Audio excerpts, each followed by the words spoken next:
No mai, haere mai, very good evening to you. Welcome to the Stockyard in Pukekohe, home of the Franklin Bulls, as we are ready for our third game of a NZNBL triple header on a Saturday afternoon and evening for you. What better way to spend a weekend? We start with the Rapid League as the Bulls get ready to take on the Tauranga Whai. Hugh Baden here alongside Crystal Ledger-Walker.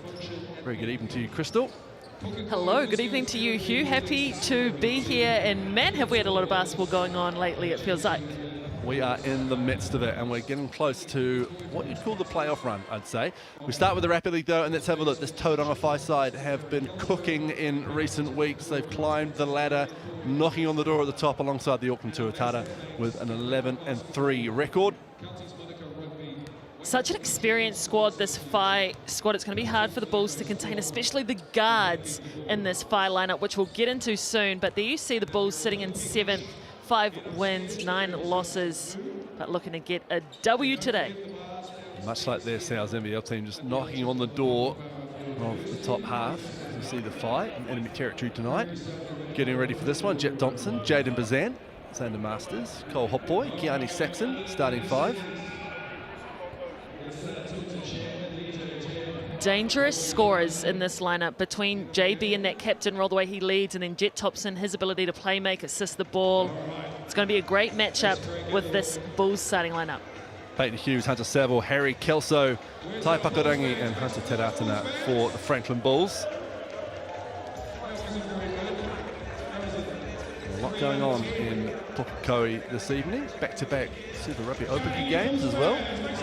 For us, the Bulls in the main event as we look at the Chemist Warehouse head-to-head. Yeah, let's break down some of these stats. What stands out to me from those 4 different numbers that you see up on your screen is the Bulls' defense. They need to lock in because there are a lot of weapons on this Whai squad that can put the ball in the hoop and are very good at playmaking. And then let's check out those players at the bottom of your screen. Hunter Teratana and Kiani Saxon both spent a lot of time over in the States, welcomed back home into this league, and I'm sure they'll get a good warm-up in this game, expected to play some more minutes in our NZNBL. But I'm excited to see how they've developed overseas and are coming back and stepping into this game on home soil. Fresh young faces walking onto the court. No fresher or younger, though, than the ball delivery young lady.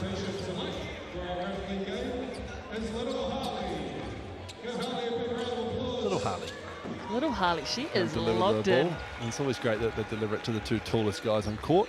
You see our match officials tonight, Sharon Martin, Daniel Cooge and Weejay Meningo.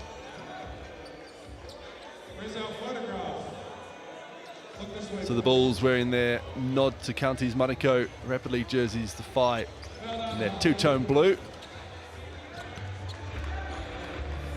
Nice job, Harley. We are about ready to get underway.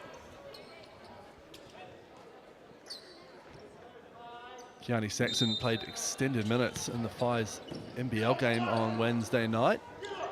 And he wins the tip here into the hands of Jet Thompson, who excelled in both games on Wednesday against the Sharks in Tauranga. Bringing his trademark energy off the bench in the NZNBL game as well. Here's Bazant looking to drop it into Saxon. Stolen away by Tai Pakurangi, and here's Harry Kelso. You can already see the aggressiveness on defense from the Bulls, getting out of that pick and roll. A lot of pressure defense. Hunter Saville, good early look for him from deep. And the Bulls are on the board with a tray ball. Fire the other way. Driving, fouled. Here's Cole Hopboy. Cole Hopboy is so versatile, can put it on the floor, can get paint touches, can absolutely throw it down. But really impressed at the versatility and the different ways he gets his looks. A couple of massive highlight plays from Cole on Wednesday night against the Sharks. Whai fans hoping to see more of the same. He steps to the Chemist Warehouse stripe and looks to get his team on the board.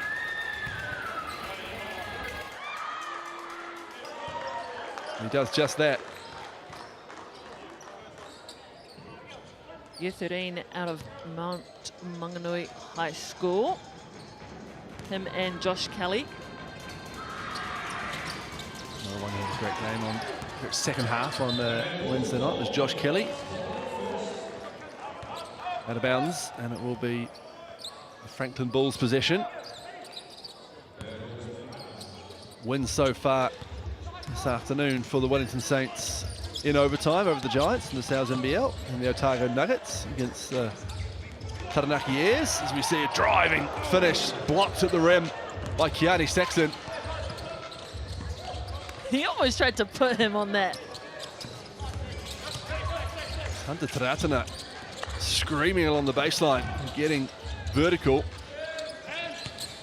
Here's Masters. 6 on the shot clock. Thompson fakes the 3, drives, takes the contact, and will earn a trip to the Chemist Warehouse stripe. Unselfish play by the Whai. Masters could have taken that jump shot inside, decides to kick it out to the shooter, make that defense have to rotate another little bit in that possession and draw the foul inside Jet Thompson. High IQ decision-making player.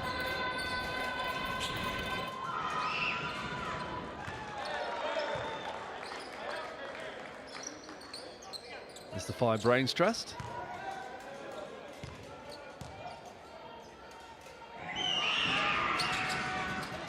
Thompson makes both from the line.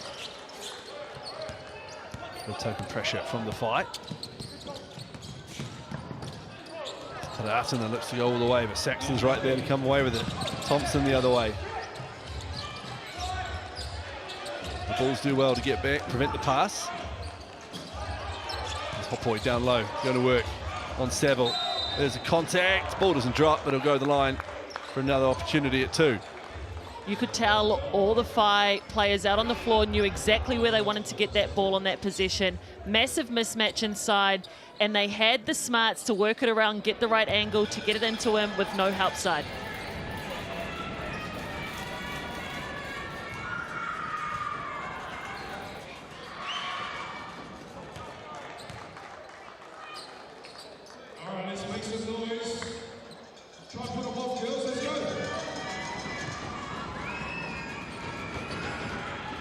Hopoi averaging 6.5 points in the Rapid League so far this season. Next is second.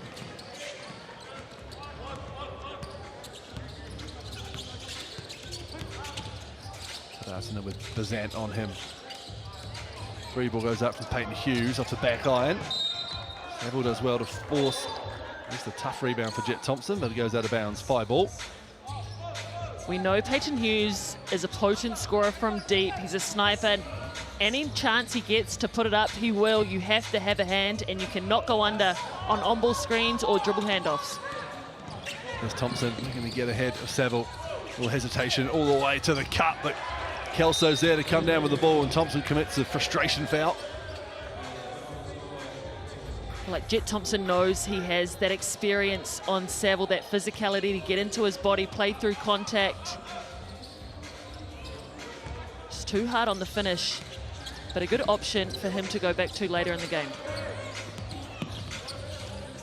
As Harry Kelso recently named in that New Zealand under-18 team. Nice move there, and the finish with the left. Harry Kelso already this season, I think, is growing in confidence. You know, his aggression to get himself going early in games, as we see. Is that Masters doing what he does best, knocking it down? One of the best 3-point efficiencies in the comp. Just dribble handoff from Saxton as well. And the Bulls luck out at the other end. Masters thought about another one. Drops it back to Jet Thompson. Screen from Kelly, who's into the game, and immediately fouled by Whakarangi. Whakarangi put in a really tough position just there to stay on the shooter in Masters or to take that roller at the hoop. Both of his teammates were out on the ball, so had to choose that time. Unfortunately picked up the foul. Looks like he takes a seat on the bench as well as Ellis Bigger comes into the game. Adding a lot of height and size to this Bulls lineup, standing at 6'10". Out of Australia. Some rim protection on the court for the Bulls.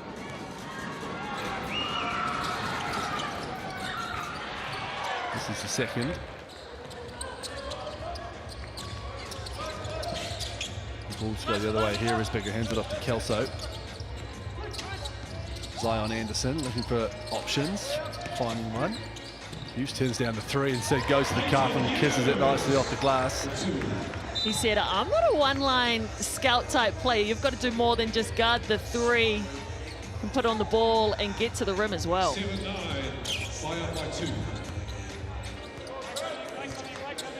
100 minutes to go in this first quarter. Saxon hands it off. Thompson sees a bit of space. Drops it back into Saxon. Puts the exclamation mark on it. Greatly executed, and how about that pressure paying off? Hopoi getting the ball back for his squad. The Whai, the smarts to bring Bigger out of the paint, to get him out on the three, have him bite. Just gives Saxon enough room down low to get up on the rim.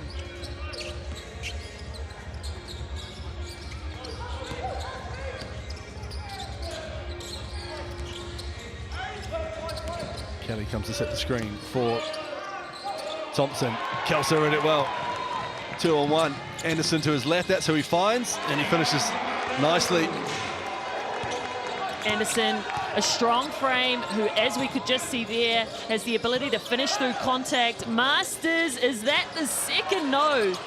Does not go, and Anderson will pick up that foul.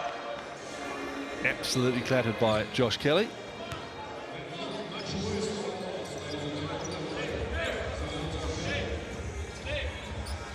Josh Kelly had 13 points and 6 rebounds in the Rapid League game on Wednesday night, and he didn't really play a big part until the second half. So you're telling me he can get going and get going fast. It's good numbers in short minutes. The Saxon looks to chase down Kelso and does a good job to put him off the shot. Thompson with the three-quarter court heave, and that'll do us for the first quarter. And it is an early lead to the Tauranga Whai. 11-9 at the Stockyard.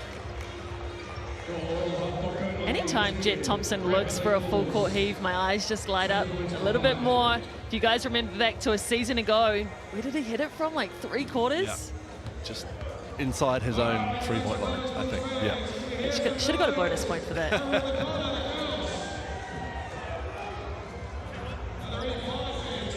So a pretty good scoring spread across all the teams, across all the players for both teams. Talking about scoring, look at that deal on your screen. Large meatball pizza. Talk about a good spread. I like that we went for different things though. It's good. Both. Yeah. Spread, deal, and whatever. Your pick.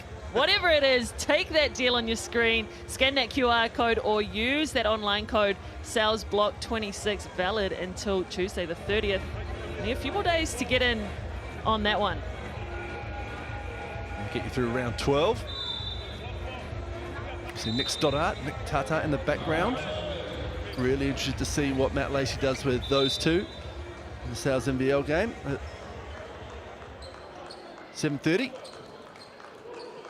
Nick Stoddart coming back off a calf injury. Was effective on Wednesday night against the Sharks, but certainly has more minutes in him when fully healthy. Nick Tata with the jersey rip halfway through the third quarter, and we didn't see him again. Keani Saxon preferred for the rest of the game. But they have a good seamstress down there in Tauranga. That's Whai captain Jaden Mazant looking after young Harry Kelso. Fine sign, Anderson. Bigger comes to set the screen. Kelso drops it off. Tadasana with a 3. Drags it to start the second quarter. Tearatana, he has signed to go to the University of Mercyhurst later this year. He's played a lot of basketball in the States this past year. Went to Darrow High School to finish off his high school stint. But cool to see him come back home in the interim in their summer break. Bazant left alone. 3-ball right out top. Height. Bouncing rebound, and Kelso's the one who comes down with it. Bulls lead by 1 early in the second. Get it to go Anderson, and blocked emphatically by Cole Hopoi.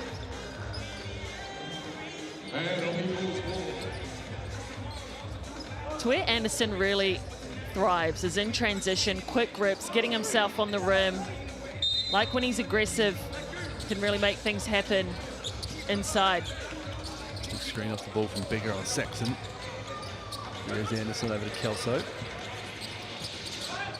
Also looking to go to work. Nice handles. Almost got caught with his own big, but then finds his own big. Oh! Saxon swats it away. By having a little block party of their own. Masters looking to shoot, as he does so often. As soon as he gets the ball, instead he goes to the cup and finishes. Owning the rims right now on both ends of the court. Peyton Hughes with the up fake, doesn't take it. Hughes, they go bigger with the screen. Great find, and a messy pass from Kelso. Bigger is fouled. Now let's break down that messy pass that you just alluded to. That's when the guard or whoever's coming out of that pick and roll does not hit the roller. They move it on, get a different angle, which makes the defense, you know, have to work that little bit more, a little bit safer, not as easy to intercept.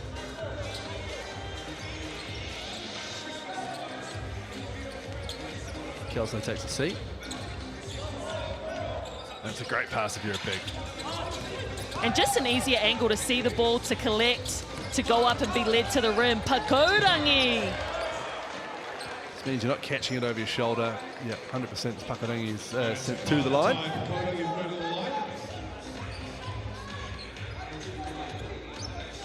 That Pakorangi, real quick decision, straight down the guts and to the Chemist Warehouse free throw line.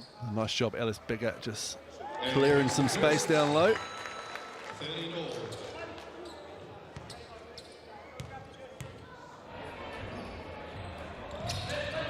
Second one doesn't go, rebounded by Kelly.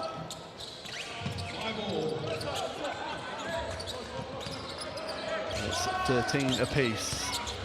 2 minutes to go in this first half. Masters sends Kelly away, says help the screen on this side from Saxon. Bazant. Got to get it up with one on the shot clock. It goes. But is it a shot clock violation? I think it is. Basket won't count. Just doesn't surprise me that he makes that shot. He makes such tough plays right throughout the game, and he usually has that high IQ to know exactly the time and score.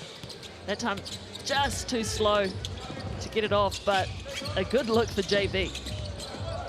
Anderson just losing the rock, but regathering it looks to Bigger.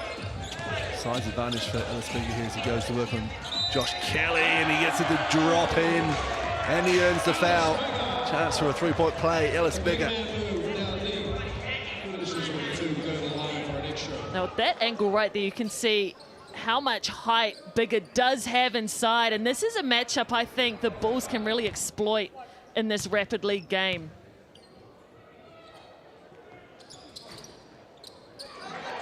Converts the three-point play. Gives his team a three-point lead.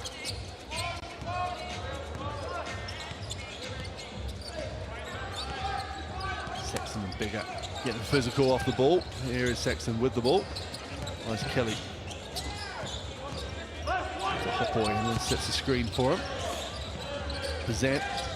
Thompson catch and shoot in front of his own bench. Bigger with the board.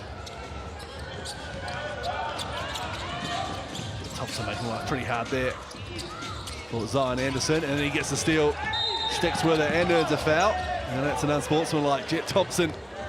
Well, he missed a shot at one end, but earns the ball back and an unsportsmanlike foul just with his tenacity on defense. Yeah, that tenacity, that next play mentality that he has. Missed that shot right on defense, and even before that, you know, he was picking up full court, slowed the ball coming down, just way to turn it around and stick with it.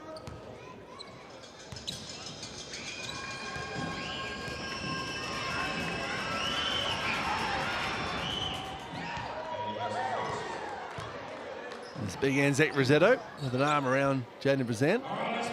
Animated as ever. One game back into his FIBA career after a successful stint in Germany. He made a difference on Wednesday night against big Sam Timmins. See, he's got the nod to start tonight as well, so must be acclimatising well back in Aotearoa. Yeah, we've seen him go overseas, have some success, which I'm sure we'll get into more when we see him out on the floor. But just the energy I think he brings as well to a team, the culture, he really buys in, wants to do the right thing. So the Whai have got a good pickup in him. Thompson chased up the screen, his Masters. Dangerous with ball in hand, drives right among the tall timber and earns a trip to the line. Savvy play, Xander Masters. When he decides he wants to score, like, he can really get in his bag. That little hesitation along the base, the fake going back out to come back in. Just got to stay on your toes when you're guarding someone like Xander Masters.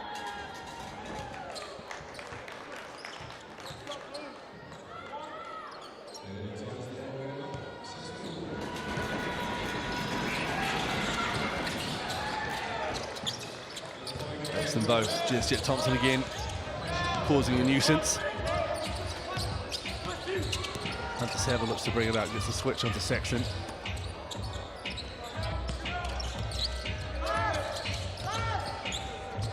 Hakorangi drops it into Beggar. Going to work again is Ellis Beggar. And going to work smartly too. Comes away with 2 points. And they wound the clock right down to the last seconds of that shot clock. Potentially just one play out on the floor. 15 seconds to go in the first half. Fight trail by 1. Thompson, Kelly screen. Burrowing in, drops it back to Hopoi.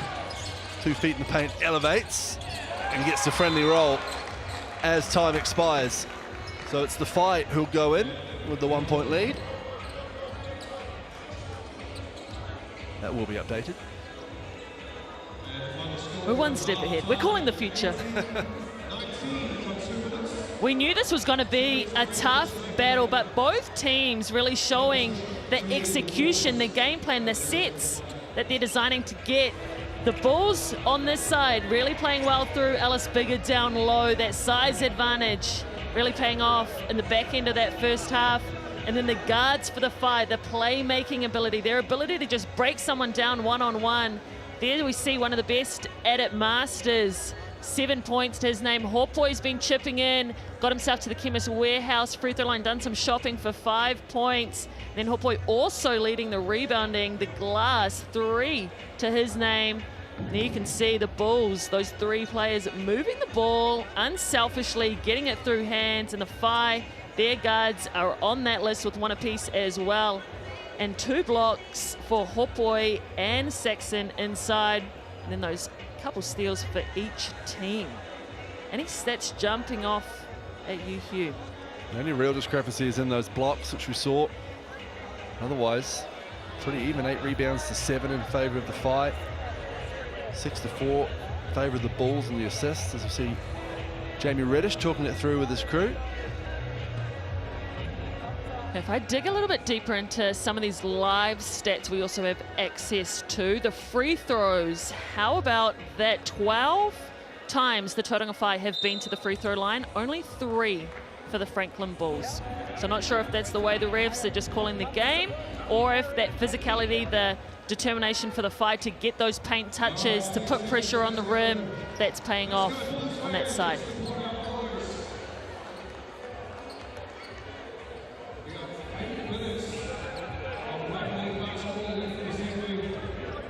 We saw a similar stat actually the other night in Tauranga, Crystal, where the Whai, I think, went to the line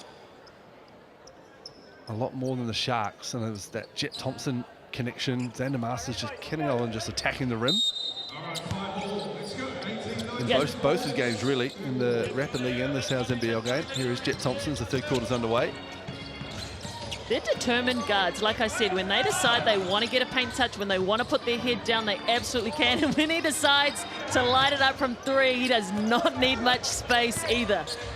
He's got the greens to green lights as Jet Thompson again. Just makes life hard for Hunter Saville trying to bring the ball up. He's keeping these guards honest. He's been in this league a few years. He's giving Hunter Saville a little introduction to this league. Here he is again, this time committing the foul.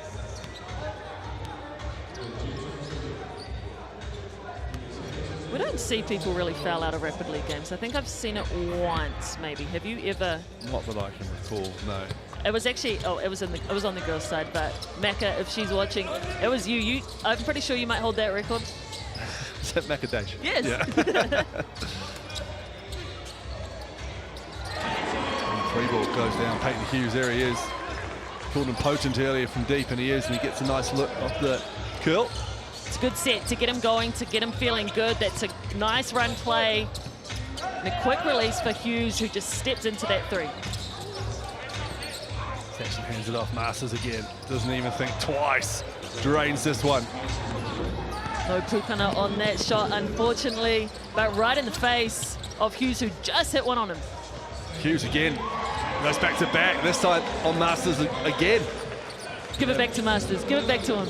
Let's get a good old-fashioned shootout at the Stockyard. Thompson. 2 feet in the paint. Looks to drop it into Josh Kelly. Just out of reach. Here comes Zion Anderson. Great find to Harry Kelso, who does the rest. That's a tough defensive transition play for the Phi, because all 4 players were down low. No one really back on safety. Hot Boy thought about the three instead. Drives in and earns a foul off Kelso. And foul is on Harry Kelso. Creative from Hopoi to go to his left, to take it middle, knowing he's setting up that spin with nobody ready to rotate and shock him. Have another look at it. Just goes to his left there to set up for that exact move. Get himself a nice easy look on his stronger right hand at the rim. I feel more and more in Rapid League, and just the calibre of play coming out of New Zealand schools. They can all do everything. You get the bigs, look at County Saxon running the floor and happy to have the rock in his hand. And Carl Hopboy can jump out of a gym, but can also shoot, drive to the hoop. Multi-faceted players everywhere nowadays. Gone are the days of the trundling big man who just gets in the low block and baby hooks it. Talk about myself. Hey, there's a place for everyone. I'm pretty sure we're still in the inclusivity round. Oh, Peyton Hughes again was that. It is, another three. That is third? Third. 4 attempts, I think. And now he's giving Jaden Bazant a bit of trouble bringing the ball up. Here is Saxon. Bazant, high arcing mid-ranger here, a little off to the right. Saxon with the O board. Beautiful no-look drop-off. Hopboy with the foul. Basket counts. Will go to the line for one more. And this is why we see the Phi getting to the Chemist Warehouse more than the Bulls right now, making those extra passes, the patience to up fake, go into that contact, and get another one. All right, let's go, Bulls fans. Make some noise. It's the second foul on Kelso. Hopboy can't get it to go, and Kelso scrambles for the rebound. Minute 30 to go in the third quarter. Taratana driving and finishing.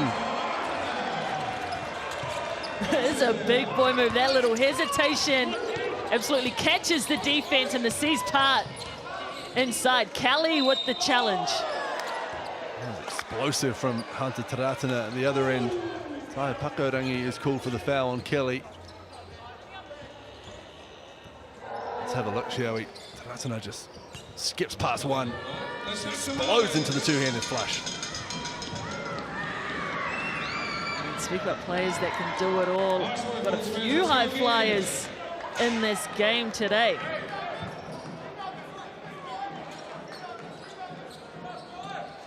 Let's shake the ground, let's go.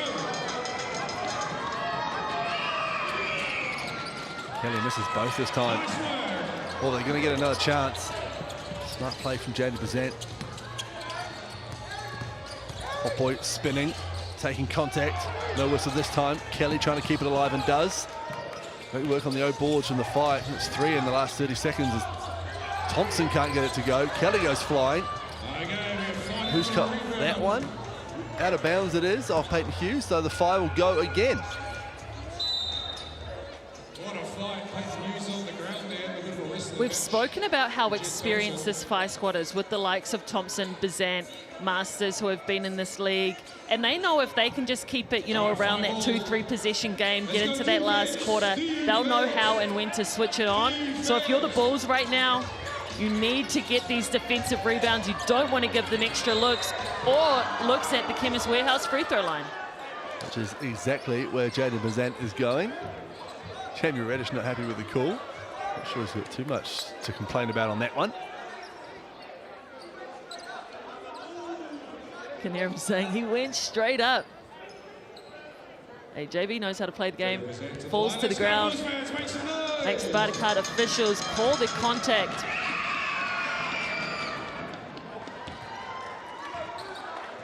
All right, let's go again. Bazant makes his first. We need you to be loud. Let's go. Former Franklin Bull. Jaden Bazant. For Manawatu Jet.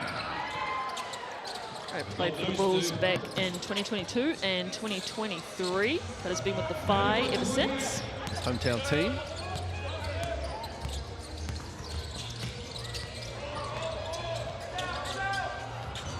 I'm looking to stick with it.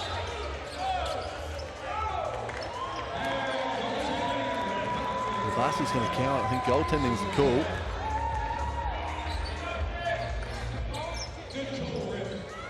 Ted Artinen just bouncy, getting off the floor quick.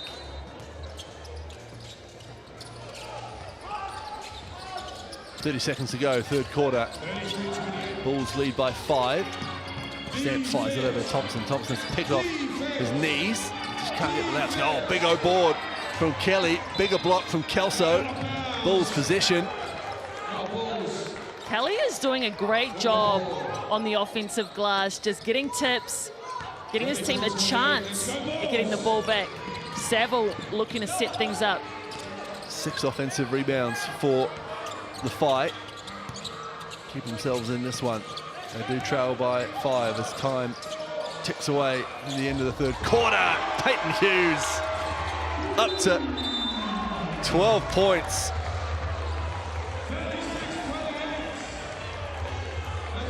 Have another look at that ghost screen into the away screen for Hughes.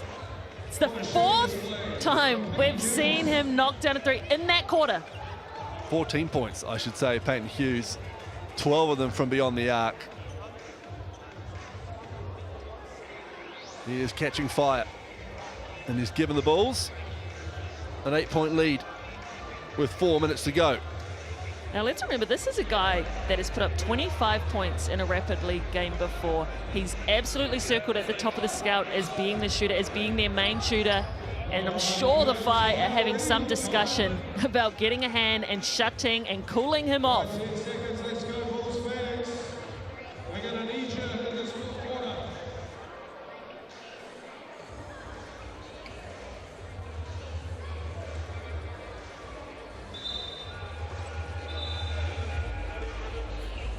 There's Coach Sonny Tuaputa. And Coach Jamie Reddish. Jeff Green in the background.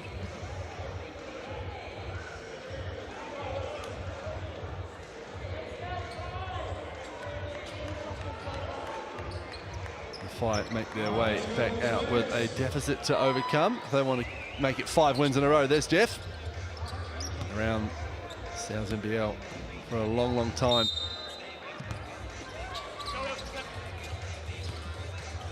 Won a lot of championships, coached a lot of our great players. Came up with the nickname the Reefing Kid for Phil Jones. Legacy. I'm sure he's got a lot of nicknames for a lot of people.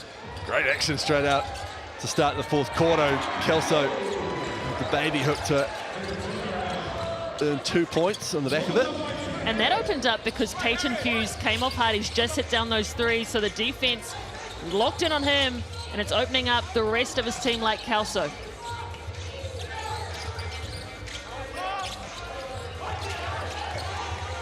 Defensive set so far for the Bulls. Bazant has to improvise, shooting over Kelso. Good hand, better offense though from Jaden Bazant. I have no idea how Jaden Bazant gets some of those shots off. Harry Kelso is a long defender with a long wingspan. We see Saville trying to break him down. Out of bounds is cool, I think.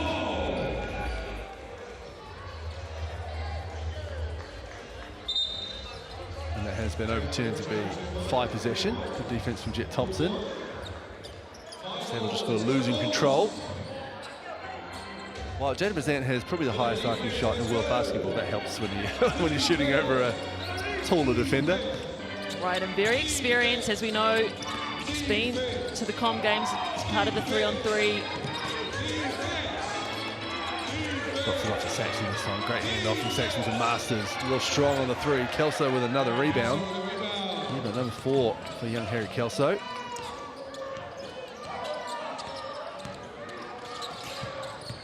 Here's Saville. Back to Ratana. Hughes chased off the three-point line this time by Saxon. Throws up a prayer that isn't answered. And 2 minutes 30 to go. Jet Thompson comes the other way at pace. Looking to erase an 8-point deficit, and there's 2 of them. That's what you want if you're the Phi, getting those easy buckets, getting defensive stops. Down 6, only 2 minutes to go. This will go fast. Kelso puts up the 3, makes it 2. Harry Kelso. Growing with confidence every time he takes the floor for his hometown team. The Bulls are shooting the 3 ball at a ridiculous clip right now. 7 from 8 from deep.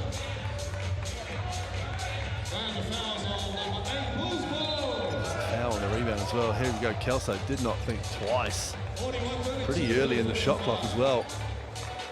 That's what it looks like when you can play confidently, freely. Now you've got a little bit of a lead, and that probe by Tiratana just opened him up.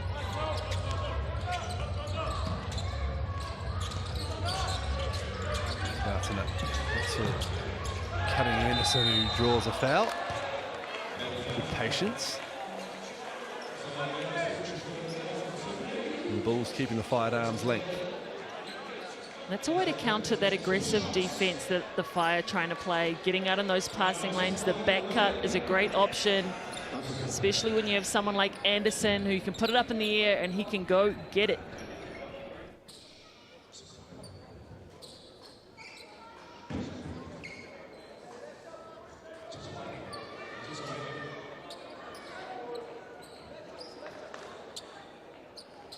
Just a slight lull in proceedings as the Moppets get their job done.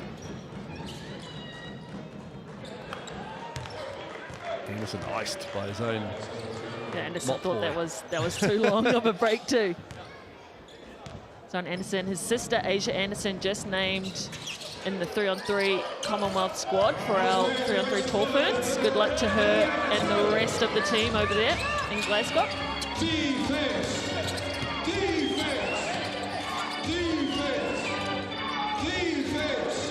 3-ball Masters, a deep one at that. When you have shooters like that who can get it up quick, anything can happen. A minute, if you're the Phi, you need some stops here. Kelso slipping. And that'll be unfortunate travel when you slip.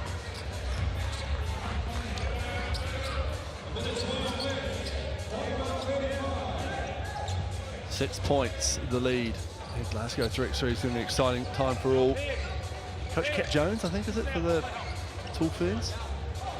There's Cat Jones for the Tall Ferns, and then Pete Van Hassel, yep. Yes, 2 Point Nation. 3x3 maestro that he is. Both teams in good hands. Bazant tucks it under his arm as he does, and this one kisses off the glass. Wanted a foul, didn't come. Gets 2 points though. It's a 4-point game with under a minute to go. Phi need a stop. Here's Kelso. Anderson puts it on the floor. And off Masters' shoe. Play on as Saxon's fouled in the open court. And Phi have a sniff with 46 seconds to go. Potentially a smart foul by Kelso there to play at the ball, to not give up, you know, a flagrant or a intentional foul, and then just gives his team the chance to reset on defense. Bazant again gets 2 feet in the paint, shoots over Kelso. Will he get the friendly roll? Not this time. Fighting for the rebound, Masters and Hughes battling all evening so far. 30 seconds to go. Taratana, big if it goes in the corner. And it does. Zion Anderson with the big three. That is massive, and remember, both teams still have their BNZ player timeout. Sexton fouls Taratana. Big steal, good handles from Taratana to get away from the immediate pressure. And that should do it for the Bulls, as you see Anderson in front of the Whai bench. Beautiful arcing three ball. Rips it behind his back, does Taratana, and is fouled by Keone Saxon. That's good disciplined defense by the Bulls on that set. For Anderson just to stay walled up, Taratana to dig in, get a piece. Looks like they've upgraded it to a unsportsmanlike.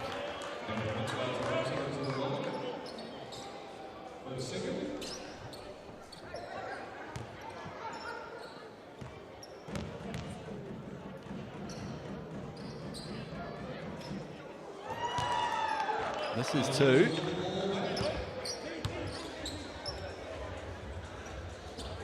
But with 16.6 seconds to go, the clock is very much the Bulls' friend.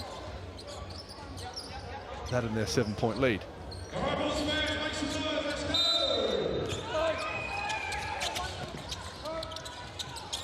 Also to Taratana, Thompson goes for the steal. Taratana says, no thanks, I'll get 2 more points and ice this game. And we'll take their BNZ player timeout though. Points matter. Yes, Points as we know. Transfers. Right, we're getting to that playoff stage, and look at that, just through the contact, no fear in Taratana. Player timeout for the fight. Scan that QR code on screen. See yourself a NZNBL game in the very near future. Towards the team's points differential for playoffs. So every point matters. Masters to inbound. Fire that just helped their points difference on the season. Here's Saxton. Back to Masters, won't think twice, deep three, and he drains it. Of course he does, Xander Masters. Hey, they're right back in this. Up to 16 points for Masters, and it's the Bulls' turn for BNZ player timeout. Peyton Hughes just going under the screen. Yeah, that was not the right decision to go under. There was space for him to get through. It's always harder to go under that screen Right. than it was to go over it. See who they get the ball to right now. You'd think Taratana after the play he just made. Hughes, obviously, very good shooter. I think the Whai look to go for steals, potentially foul.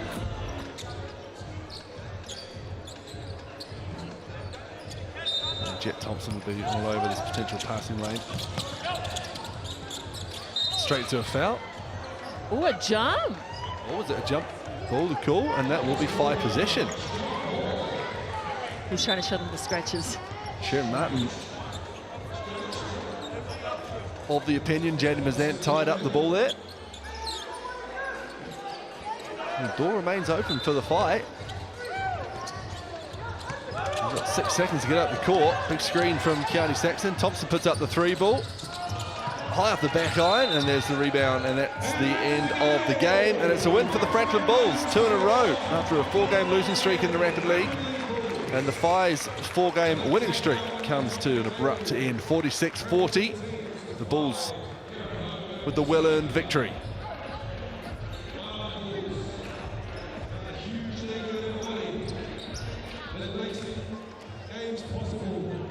Have a look at the Chemist Warehouse tail of the tape. And those two shooters at the top of your screen came to play today. Peyton Hughes finishing with 14.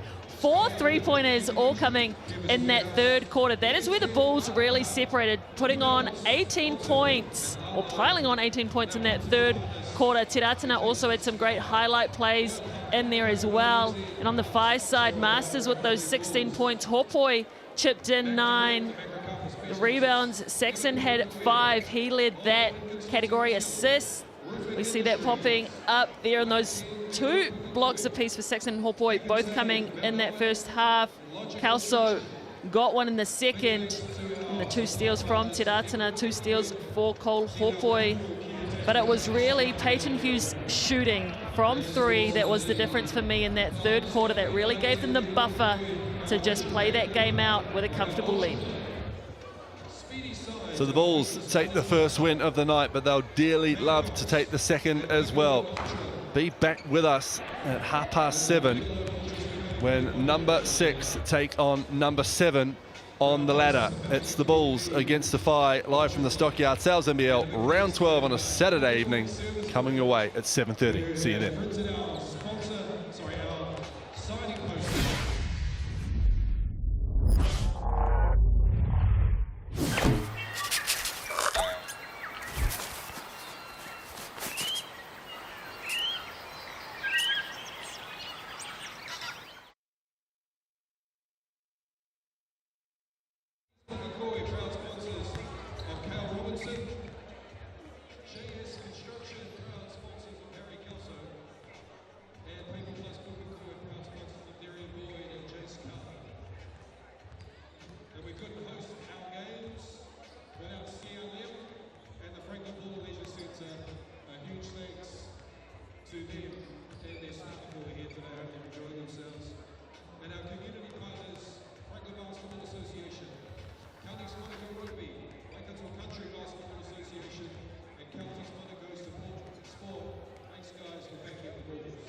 All right, Bulls fans, it's time to welcome our visitors from the Bay of Plenty, the Tauranga Whai.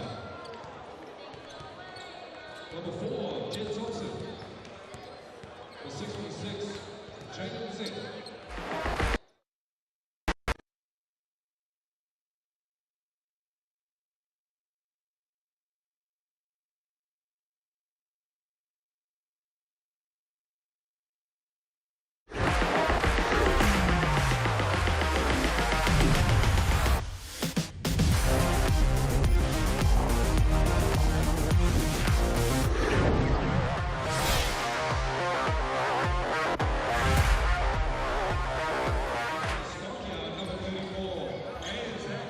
No mai, hoki mai, welcome back to the Stockyard in Pukekohe. The Franklin Bulls ready to take on the Tauranga Whai. It's round 12 at the NZNBL, the third of a triple header. An impromptu triple header, thanks to the windy weather in Wellington, forcing a postponement of the Saints and the Giants. As we see some fans. One of the great cameramen in New Zealand there, James, on the left. Sky Sports' finest. And there's the Whai, Nick Tata. What evening do we have in for him? Hugh Baden here alongside Crystal Ledger-Walker. Bit of controversy Wednesday night, Crystal, with Nick Tata. Interesting to see what Matt Lacey does with him and his Whai team tonight. Yeah, I'm really interested to see how this game unfolds. These two teams have matched up before, back down in Tauranga where the Bulls came out with the W, but this Whai squad is looking a lot different than it did back then, and they're coming off a pretty strong performance against a hot Sharks squad. Who do you think will win this game? Scan that QR code and get amongst that voting. A lot of love for the Bulls so far. And have you watched the previous meeting between these two, as we were lucky enough to do? Beautiful Bay of Plenty. We would be of the same opinion, but the Whai have improved in recent weeks. They've got a big addition in Anzac Rosetto as well, as well as the returning Nick Stoddart. So this will be an interesting game, that's for sure, on a Saturday night, and a beautiful time to settle in with a Sal's Pizza and enjoy it. There's the standings so far, and a really interesting one for this one. The Whai at the bottom of this page, and we'll see shortly the Bulls at the top of the next. Both teams with playoff ambitions, looking to solidify them.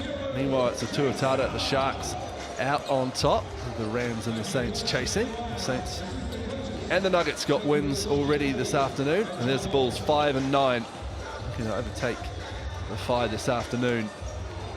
Giants going down in overtime this afternoon against the Saints, and the Airs losing to the Nuggets. But what a great effort by the Giants to really understand everything they went through to get to that game. It was pretty good to come out the way it did, even though it was a loss. Cancelled flights, delayed flights, no point guard, but yeah, it certainly was. Let's have a look at the upcoming fixtures. Canterbury Rams from their beautiful new stadium in Otatahi taking on the Hawks.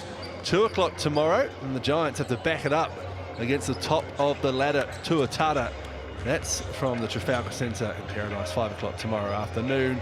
Till Wednesday, then we jump with the Sharks back in action, back at home in a big South Island bumper against the Rams, and the Hawks at home in Napier Thursday evening against the Taranaki Airs. Basketball everywhere you look this time of year on Sky Sport and in the NZNBL. It is a beautiful thing.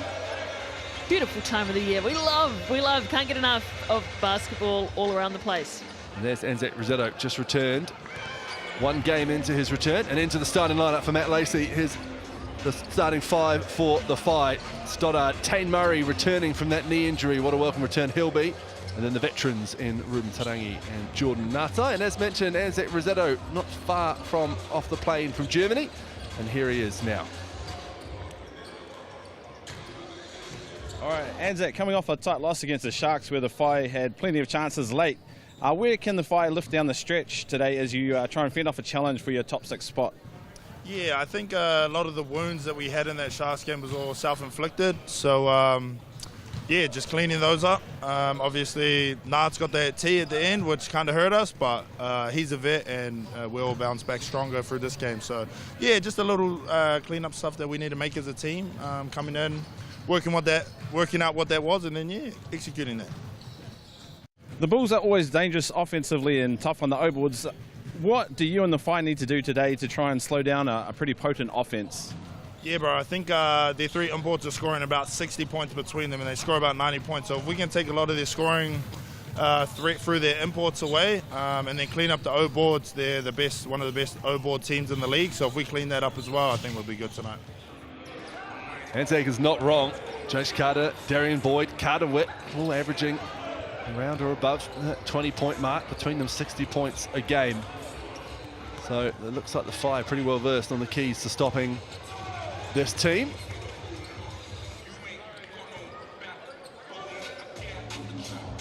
See the starting 5, Carter, Boyd, Witt, that triple-headed monster. And then Kale Robinson and that man, the brick wall, Dominique Kelman-Porto. Let's hear from him. Right, Tom, the Bulls have been one of the best offensive rebounding teams in the league, but aren't quite as strong on the defensive glass. How can you lift in that area today against a team that has looked to attack the O-boards lately? First off, this is the team that we're playing today, the Whai. They're a tall team, quite athletic team. So we've got a job to do tonight. We need to box out on both sides. I mean, we love getting offensive rebounds, but we need to get our defensive rebounds too. Awesome. The Bulls are also coming off a solid defensive performance against the Saints, holding them to 81 points. But unfortunately, they weren't as successful on the offensive end with one of your lowest totals of the year.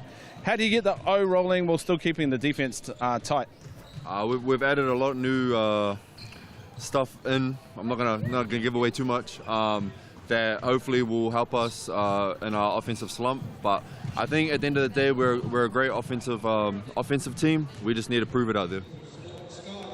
Okay, some new stuff from the Bulls tonight, Crystal. Looking forward to seeing what they've got drawn up for us. Yeah, really excited to see what Coach Dan Ryan has put in place. He's so active on the sidelines. You can hear him right throughout the game. So, yeah, I'm excited to see what they've been doing all week in practice. Now, let's check out this Chemist Warehouse head-to-head. Some of these stats, some of those breakdowns. What are you making of this, Hugh? That Bulls defense, much like their Rapid League, has been their issue, and they turned it around nicely in the shortened format of the game. They'll look to turn away their 3-game losing streak. There's been some close ones in there, and I'm really, really looking forward to that matchup between Dom Kilmer-Porto and Anzac Rosetto. 2 big Kiwi units going at it in the low block, and that's going to go a long way to deciding the outcome of this game.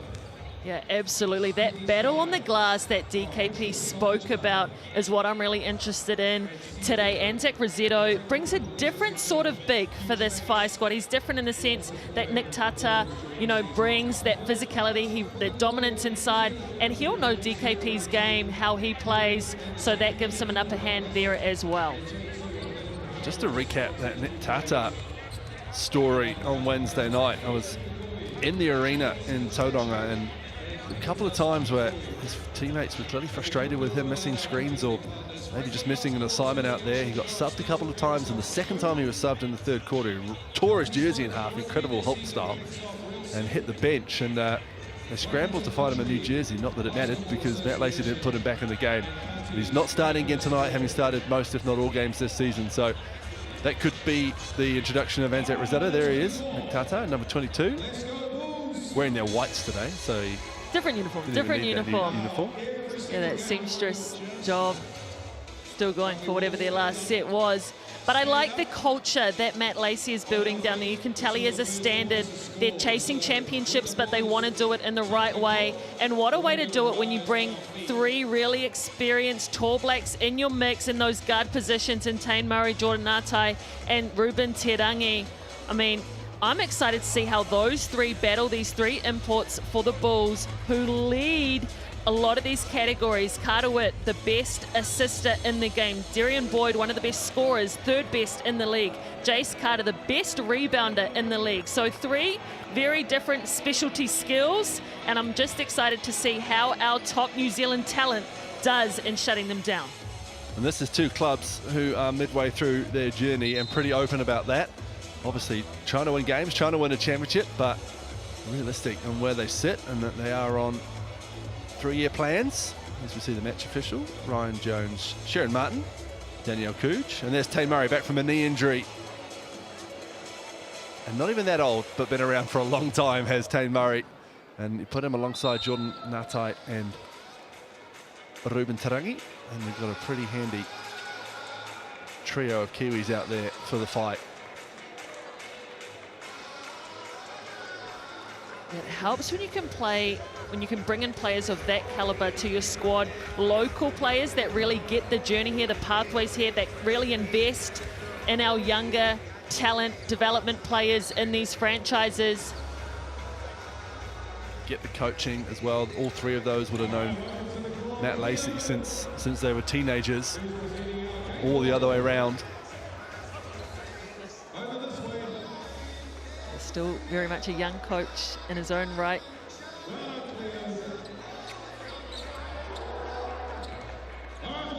It's going to be Jace Carter who contests the tip. No real out-and-out tall big for the Bulls. Obviously DKP locks it down with his strength. There's Matt Lacey, top young coaches in New Zealand.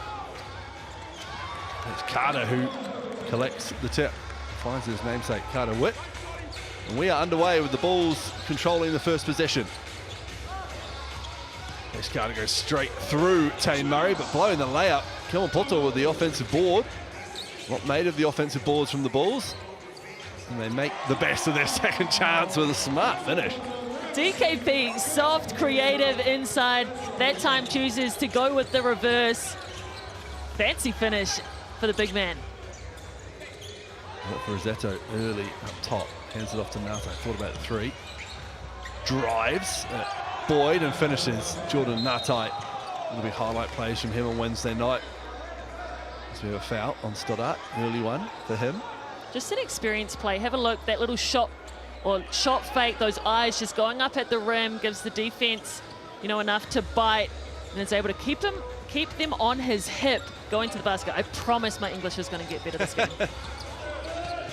Carter Witt yelling instructions, finding Kale Robinson, signing a New Zealander.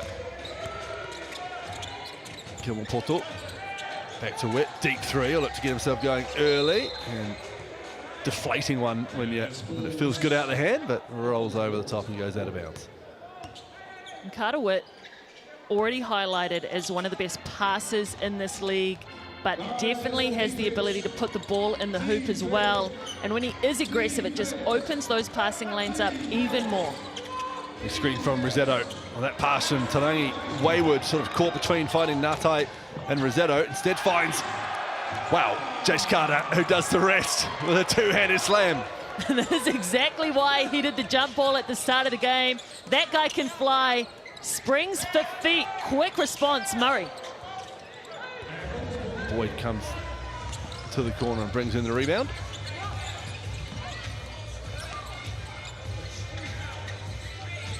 Carter and Boyd both averaging over 20. Kilman Poto going to work on Rosetto. Might have got away with a hook. He does, and basket counts, to the line he goes. DKP is hyped up, feeling good. Welcome home, brother Rosetto.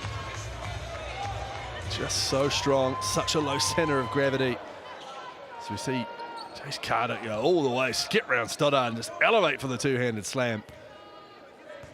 And then Kilman Poto using all his strength. Yeah, maybe a wee bit of a hook. And then Zach cops his first foul of the evening. And Zach Rosetto definitely had a case on that hook, but DKP knows how to play through contact, use your body against you. Here's Tarangi. In game number 201 in the NBL. That's just tipped by Kale Robinson, I think. Turned over by Ryan Jones.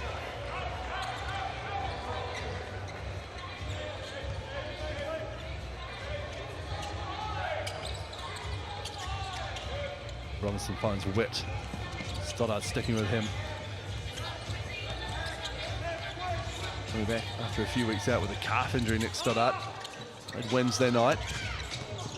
Looked to get himself going as DKP just shrugs off Rossetto off the ball.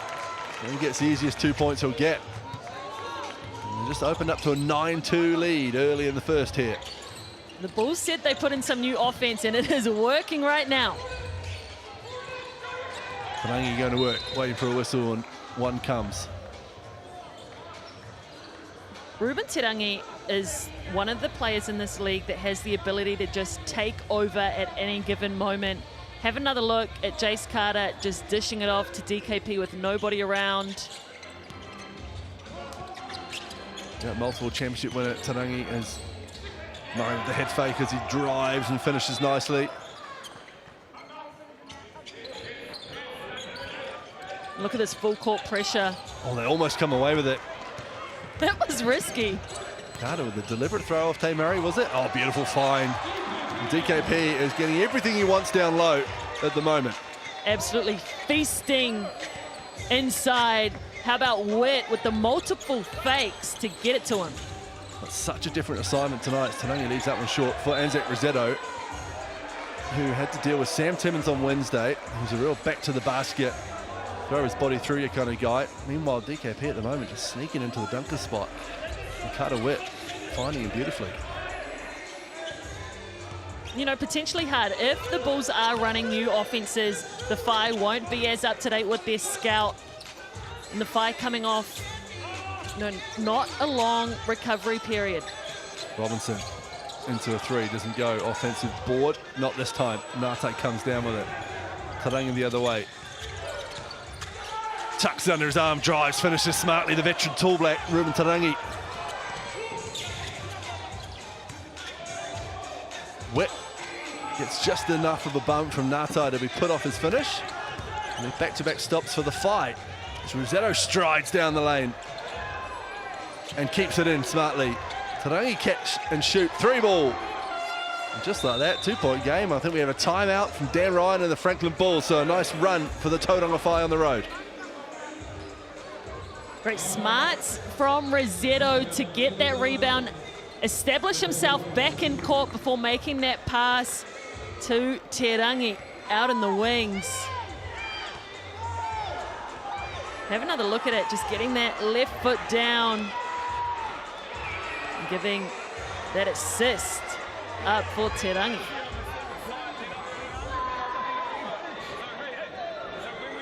So it looks like Nick Tata about to enter the game.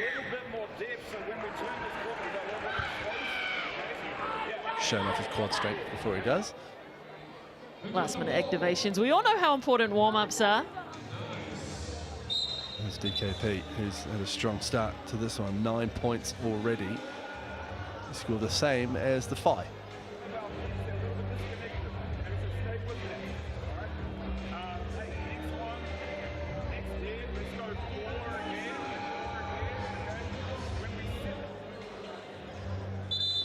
Few key messages we can hear out of that timeout if you have supersonic hearing from Matt Lacey is for them to be more connected, to wait, you know, for those dribble handoffs so you can turn the corner and come off with more space.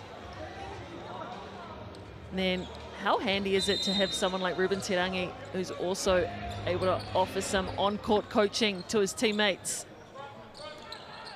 I was thinking just this morning, Crystal, is there any place you'd rather be as a young Kiwi basketball, someone like a Xander Masters or a Jet Thompson, but not a team with Tarangi, Ngatai, coached by Matt Lacey at the moment? Not sure there is in our league. Skipping to his left, Darian Boyd. That one doesn't go, rebounded by Tarangi.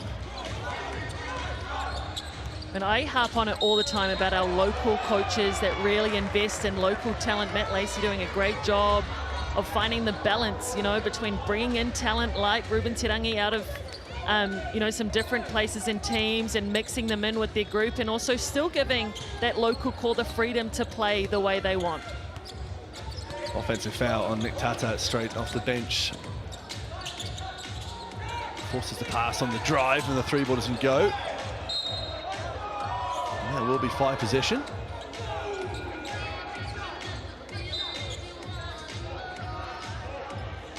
good look for Durian Boyd. We know he's a shooter, one of the best scorers in the league, scores over 22 points per game, and he, for me, was actually the one that was the difference the last time these two teams matched up. Some insane buckets in that second quarter. He's took over Bazant into the game for the fire now. Tata comes to set the screen. Tarangi left alone, shoots the three, drains it. Ruben Tarangi gives the Phi a lead. Up to 8 points for Ruben Tarangi. Witt looking to get around Bazant. Bazant does well to recover, but Witt does even better. And it's going to be a tough assignment for whoever's on Carter Witt tonight. Here's Murray in the corner. He sees a bit of space, fires up a three from the wing, back-to-back threes for the visiting team. Yeah, they just needed to warm up a little bit out there. I was starting to get nervous for the Phi when this game tipped off, but good to see them finding their stride and their shooters.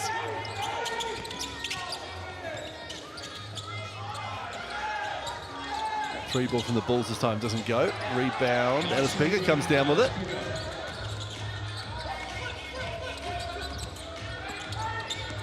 Carter going past Tata, and there's a foul, and it rounds around and drops in. Or go to the line for one more, Jace Carter. That's a tough assignment when he is ripping it and going to the hoop. So quick off the mark. Look at that, gets past Tata, is able to draw the foul as well. And don't tell me that's two on Nick Tata already. That is two on Nick Tata, the offensive foul straight off the bench, and then into that one, which is why we see Keani Saxon in the number 10 jersey. And Anzac Rossetto back into the game. Then the Masters out there as well. Very quick stint for Tata just then. He takes a set two. Oh, almost caught out in the backcourt, the fight.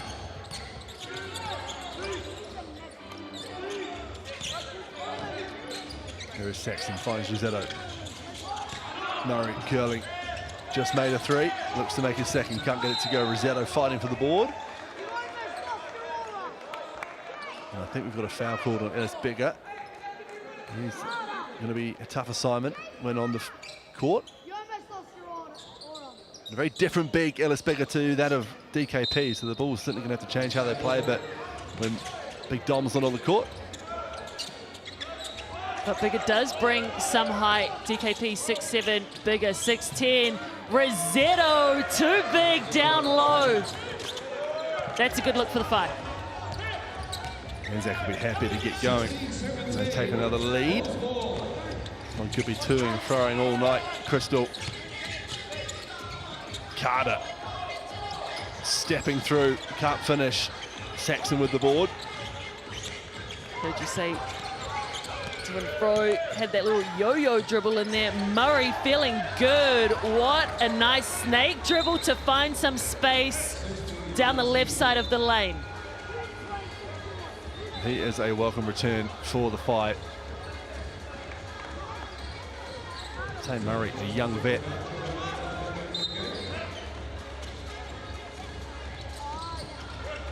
Talked about this Wednesday night with Kayla Manu-Itarangi on the call in Tauranga, but seeing things coming together for the fight as they piece their roster together.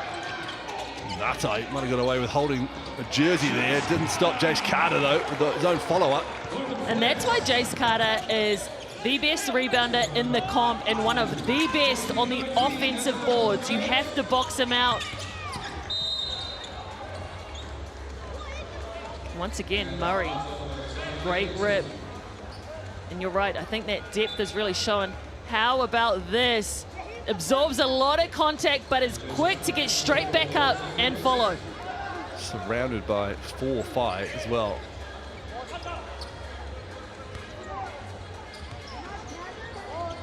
The foul on Zion Anderson.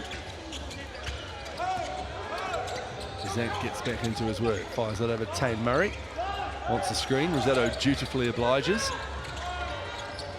Oh, the deepest three out there from Murray, off to the right though.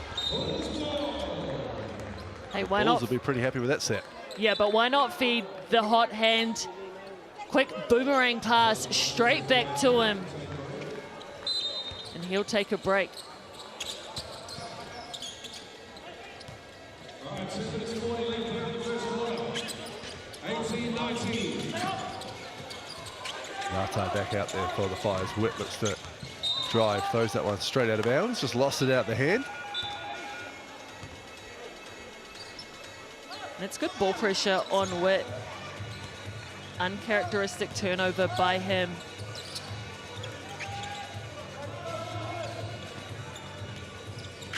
Let's bring it, heads to the bench. Kilman Portal back into the game. Saxon Rosetto wanted it, didn't get it. Here's Masters. Nate loses it, but only as far as Masters who says, I'll shoot it, don't worry about it. Big offensive ball, but called for a foul. Anzac Rosetto, his second. Matt Lacey not happy with the call.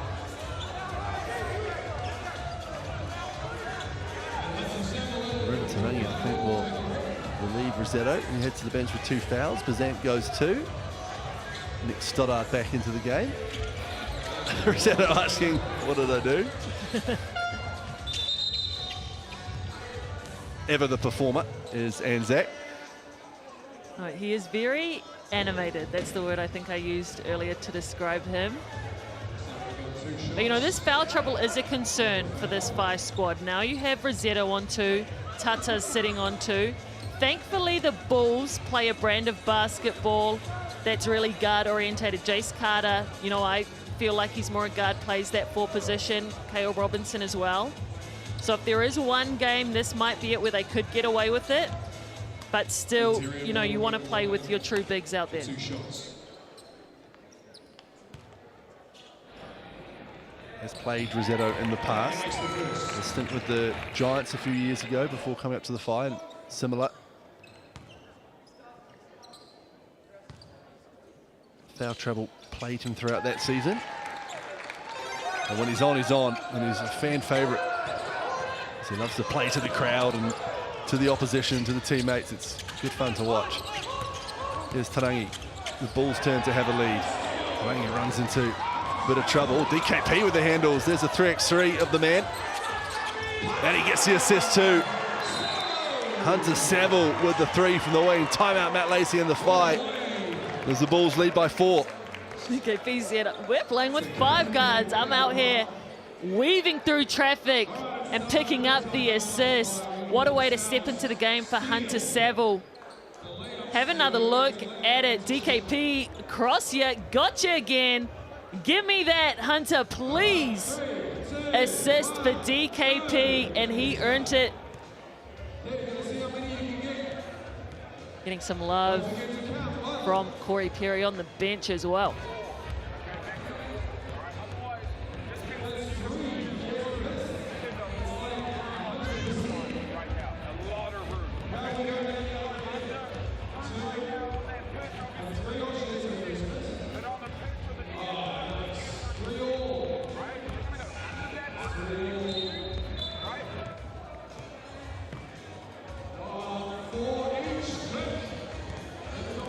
I swear every time the Bulls have a timeout, Uncle Jeff is always talking to the referee.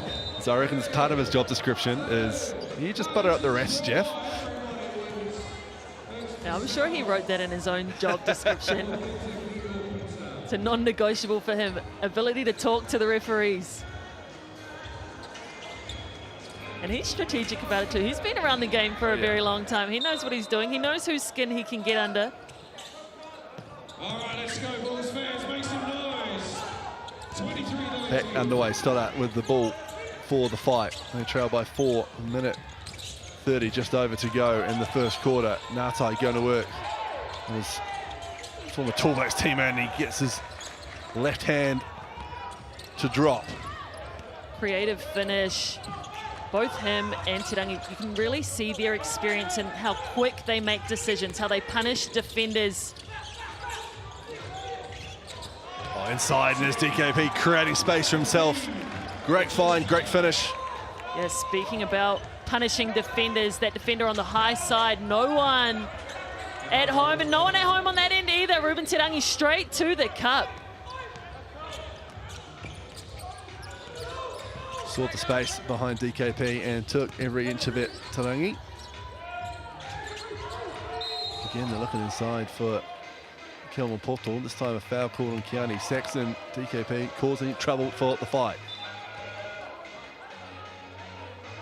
DKP taking up a lot of defensive attention. Not only did he draw that foul out of Saxon, who was on him, but also drawing Ruben Terangi over from the weak side. Now we see Dan Ryan talking to his young point guard.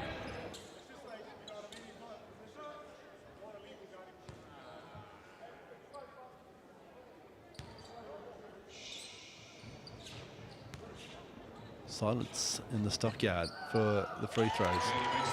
Would that be more eerie for you as a free throw shooter?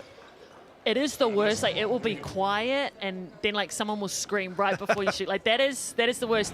Actually, I was doing the Tuatara game the other day and they had a siren going. I thought there was actually like a fire alarm or something going off.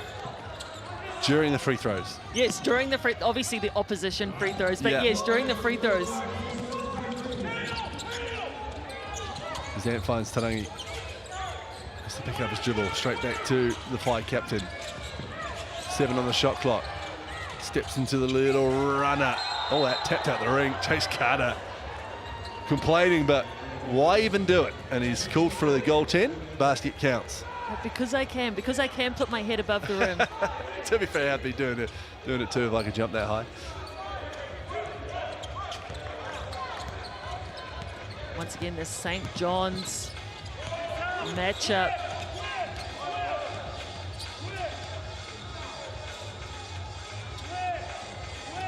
.13 to go. Boyd running downhill, fires an absolute peach of a pass to Carol Robinson, who puts it too strong with 4 seconds to go. Tane Murray's going to go the length of the court. Step inside, get the foul and the bucket. To the line he goes. It's probably worst case for the Bulls. You know, they're holding it for the last possession, for the last shot of the quarter. Don't finish that, and then to give up this fast break. Not only does the basket go, but they give him an extra at the Chemist Warehouse. Not the way they would have wanted to end this first quarter. And it's the Whai who have a chance to end it with a lead. And they can't. 27 apiece. Nicely poised here after 10 minutes at the Stockyard. 27 apiece between the Bulls and the Whai. Second quarter coming up after the break here on Sky Sport.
Welcome back, 27 apiece with the second quarter just seconds away.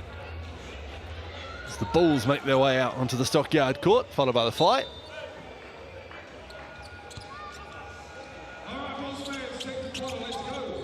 $35 for a large meatball pizza from Sal's one of my favourite pies from Sales. Just quietly use the online code SalesBlock26. That'll get you through round 12 until Tuesday, the 30th of June, or scan the QR code on screen.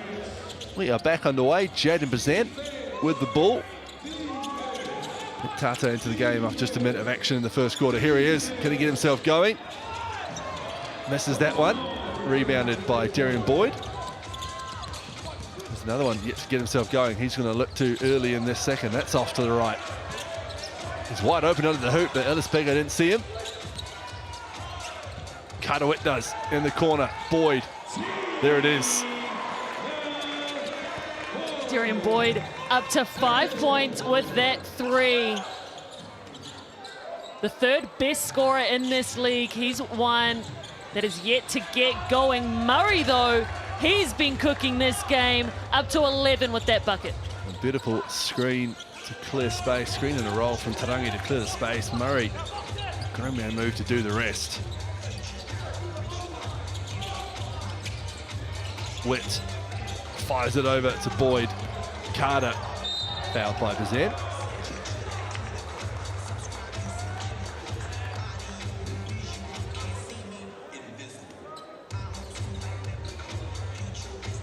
Anzac Rosetto spoke in the pre-game, Crystal, about keeping their 3 imports quiet, who between them bring about 60 points a game.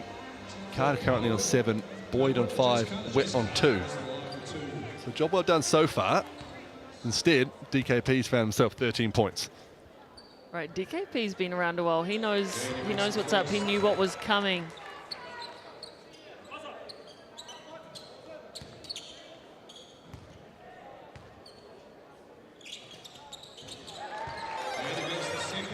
Carter up to 9. So he's tracking nicely.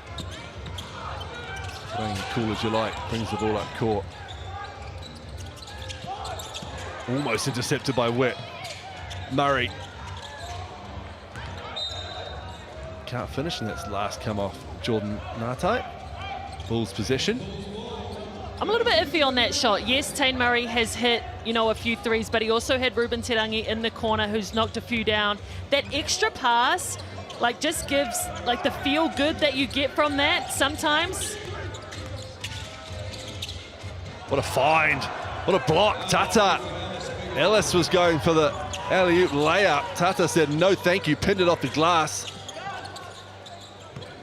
Ngatai gets Carter to bite. A taste of his own medicine. We've seen Jace Carter quick off the mark, rip on a lot of these 5 players. Jordan Ngatai puts his hand up and says, I can do that too. He's been a part of so many big moments in this league in the last 6 or 7 years. Jordan Ngatai. It's the #1 draft pick, remember, back in the COVID-inspired Sales NBL Showdown. Ended up winning MVP and the championship for the Nuggets. Oh, Ruben Tarangi, door open in the stockyard. Yeah, what a time that was. But the likes of him, when you bring someone like him in, yes, the Phi are on a culture building. They're still a very new team, but he'll have championship aspirations, expectations for himself and for this team, and will just lift that professional standard. You don't spend that long at the Wellington Saints and not have championship aspirations. There's a winner. Spakarangi comes off the bench and drains the 3 ball. Ngatai giving him too much space. That's the confidence you want your bench coming in with, to be able to step in and take those big shots. Have another look at that. Extra passes around the world for the Bulls, landing with Pallacanestro, corner 3. Tata takes the seat.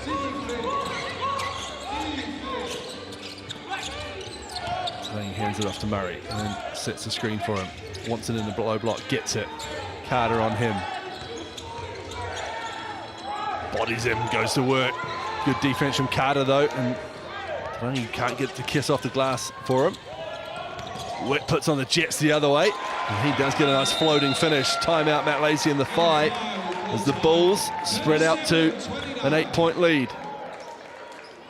Have another look at this change of pace by Carter Witt. Not just the ability to speed up and get past his defender, but the ability to slow down at the end and cash in with that fadeaway.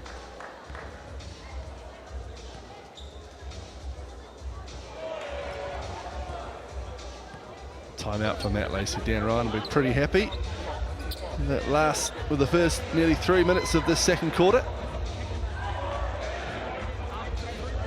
So Anzac Rossetto ready to come back into the game with a couple of fouls. Now let's talk a little bit about Anzac Rossetto and where he's been. I know I'm going to leave the pronunciation of his team to you. You're much better at than me. Well, he's played for a couple of teams over in Germany in the last year. One was the Eisbären Bremenhaven, or the Polar Bears, and then the Phoenix Hagen. Have a look at that, Dan Sokolowski on the left side of your screen there. Former Bulls coach sitting suspiciously close to the FI timeout, but now of course part of the Tall Blacks coaching staff.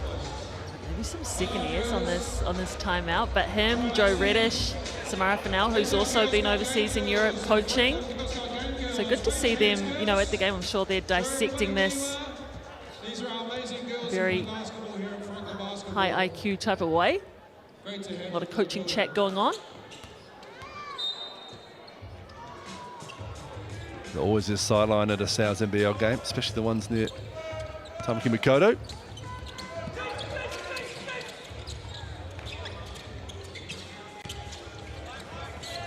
Bulls up by 8. What can the FI do about it after the timeout? Murray shakes Carter Witt off, and Ruben Tarangi climbing high, but got a lot of Jace Carter on the rebound attempt. Called for the foul. Carter just having a moment to collect himself.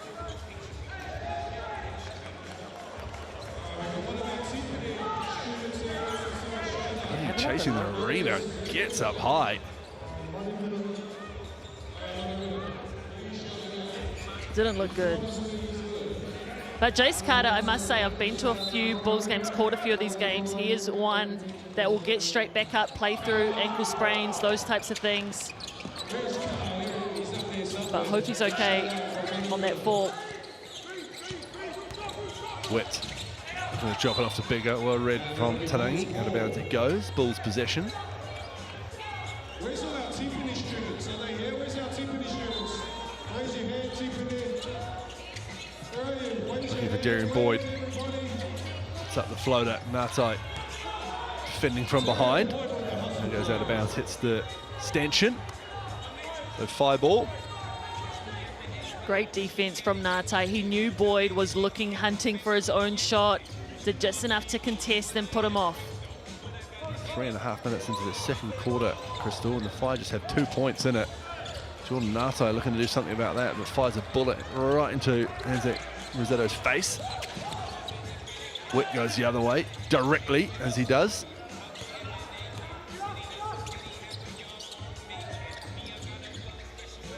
Oh, that one almost took out Coach Dan Ryan. Out of bounds it goes, so back-to-back turnovers for the Bulls, but FI struggling to get it going on the offensive end in the second quarter. Now we've seen Nick Stoddart, the starting point guard. He's only had just over 5 minutes in this one.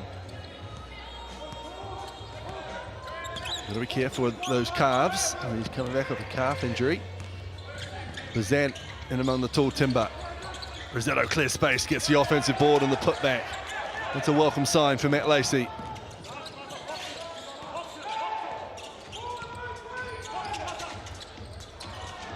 Hey, Murray with the steal.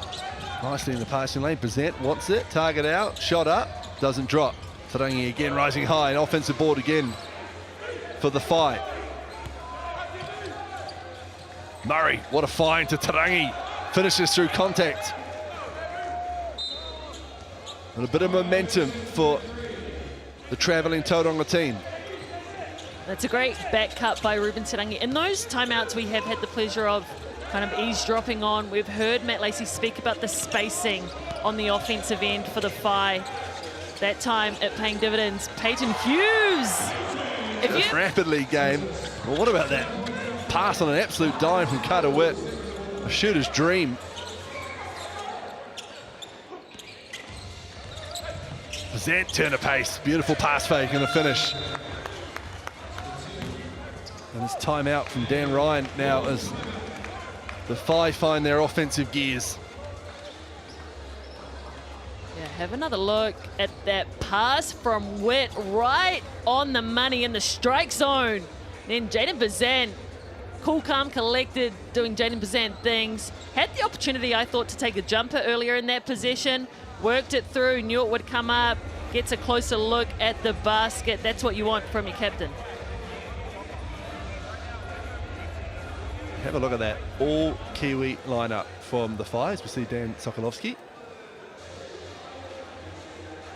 Kane Bennett,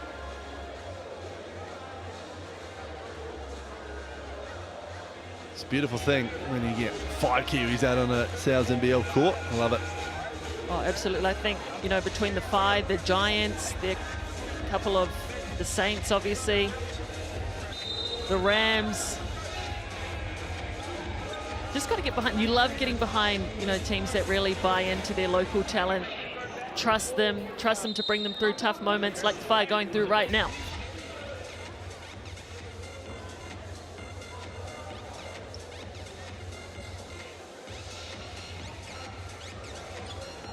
Give it a local support for the Bulls.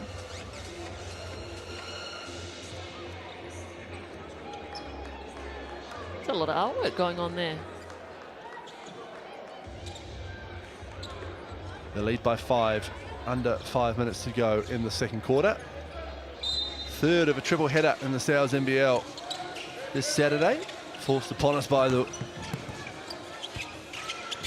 Wellington weather yesterday, postponing the Saints-Giants game to this afternoon. Saints got the win in overtime. The Nuggets then beat the Airs in Taranaki. Who's going to come out on top between number 6 and number 7 on the ladder? Back drop off from Kelman Porto to a cutting Kale Robinson. 2 Bulls Kiwis combining. Great cut by Kale Robinson. DKP taking a lot of tension down low. Remember, he has 13 points, absolutely cooked to start the game. But Kale Robinson moving well off the ball. Foul call there, late one. I'm really impressed with Tane Murray's physicality. I was going to say it was a knock on him in his early days, but to be fair, his early days at this level was when he was like 16. So it's pretty tough to expect that. Debuted for the Tall Blacks, 17 years old, I think, very young age, before heading over to Virginia for 3 years. And as he's grown, so has his physicality. Came in this league back in 2020, played for the Auckland Huskies, where Matt Lacey was involved. There's actually a few of them that were involved with the Huskies. Keani Saxon, as a teenager, was there as well. That was during the showdown where the Huskies were brought in, and the Bulls, where they started to, and the Nuggets returned. As funny as it is to say, given only fans in Auckland got to watch the games live, it was a massive leap forward for our league, I think, and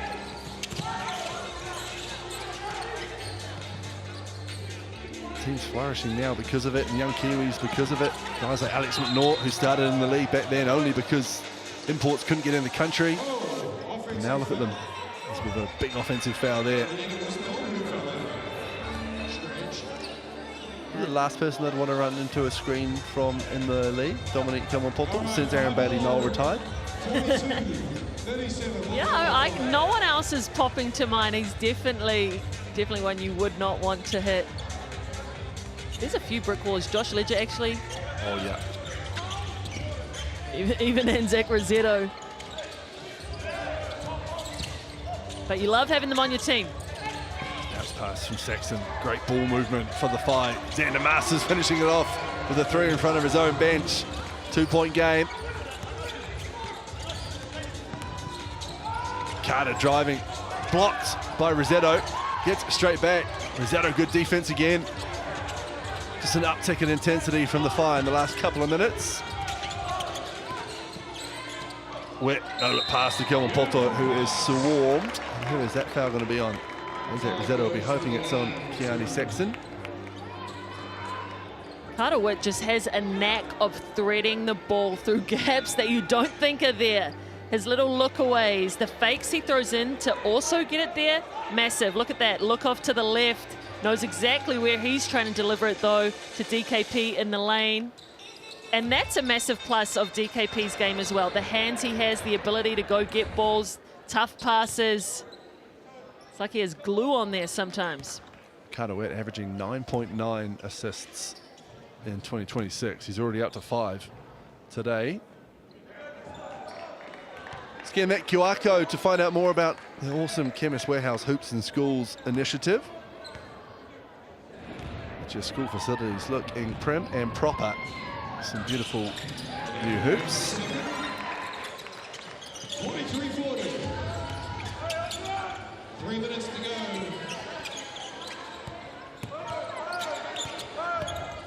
That foul was on Anzat Rossetto, his third, and he takes the seat. Masters wanted to shoot that one again, instead deputises.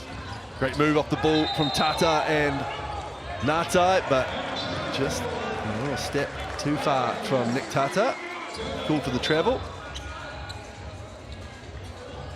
Look at Jordan Ngatai giving a pat on the back. Come on. Trust you to put that one down.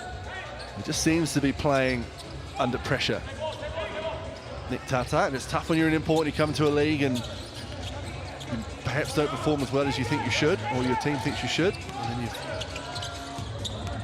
playing under pressure, and he just seems to be letting that affect him as Zan does well to force that turnover. Otherwise, Carter had an open look at the hoop. Jaden Bazant, that's the second time we've seen him have quick hands down low. But you're right, it is hard to come as an import, you know, adjust really quickly to a team, especially a team like the Whai, who have had a lot of moving pieces, you know, a lot of different roles come into the squad. Bazant rips through, tough, falling away jumper, gets nothing but the stanchion out of bounds. Bulls possession, I've been very happy with that defensive set. Matt Lacey turns to Jet Thompson for the first time in this game.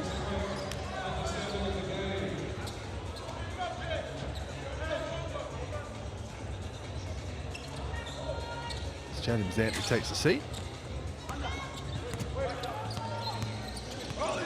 Saville with the point guard reins for the Bulls at the moment. Finds Kilmore Poto. Gets it right back. Inside they go. Thompson gambled on the steal. The pass was a good one. DKP did the rest. Extends the lead to 5. And smart, good decision play by Hunter Saville, the young point guard, to feed the beast.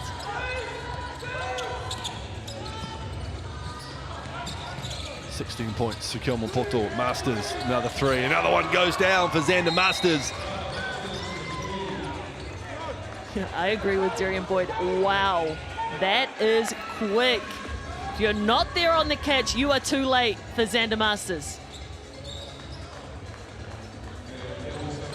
Have another look at that. Not much time at all, not much dip in his shot. Quick to get it to his spot and back up on the rim.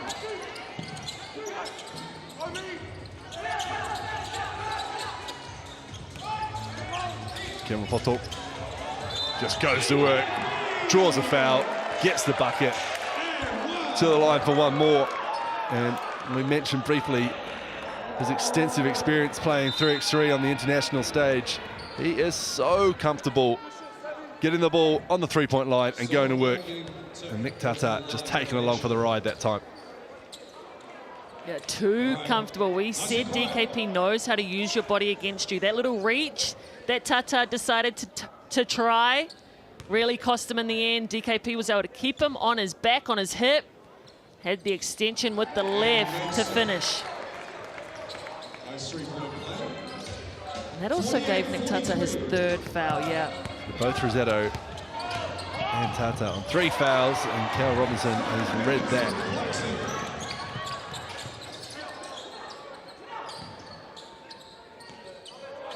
Sorry, I should say Zion Anderson. Both rocking their little goatee, Zion and Kale. Carter, 3-ball. Kilmore Poto earning a foul down low. And great offensive rebounding position. Gianni Sexton struggling to look after the vet. And that's what it looks like when people say, you know, play smarter, not harder. Do your work early. DKP predicting where those rebounds are going to fall, what that shot looks like. Is it short? Is it long? And positioning himself accordingly.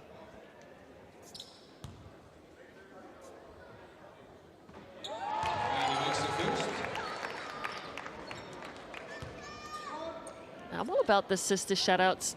DKP's sister Ash Kamanpoto just signed to play the Māori All-Stars game coming up.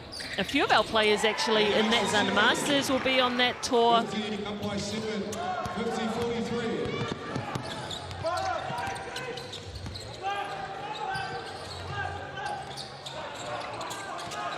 Murray on the wing, Tauranga sets the screen. Murray driving physically and finishing after the contact from Carter. Straight out of bounds it goes, so Whai will get another opportunity to trim the 5-point deficit. 47 seconds to go in this first half. You can tell the Whai have been working on that, tagging up the court, picking up full court, putting that pressure on and forcing the Bulls into mistakes. These extra possessions, you know, other than just getting extra rebounds, they will make a difference. Nate rejects the screen. Got the youngster on him. Jordan Nate all the way. Read the experience mismatch with young Hunter Saville, who's like, ow, that hurt. Yeah, have another look at it. Rejected that ball screen. Straight down the lane. Nobody was at home to help. That's what we're talking about with these experienced players in Te Rangi, Jordan Nate, Tane Murray, just making those quick reads, reading not only who's marking them, but also where the help side, where everyone else is on the court, where's the space.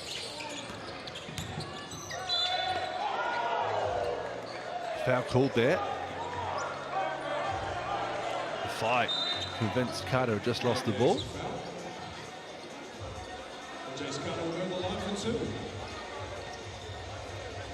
And in the bonus, to the line goes Carter. See who it was called on, either Murray or maybe the reach from Nate.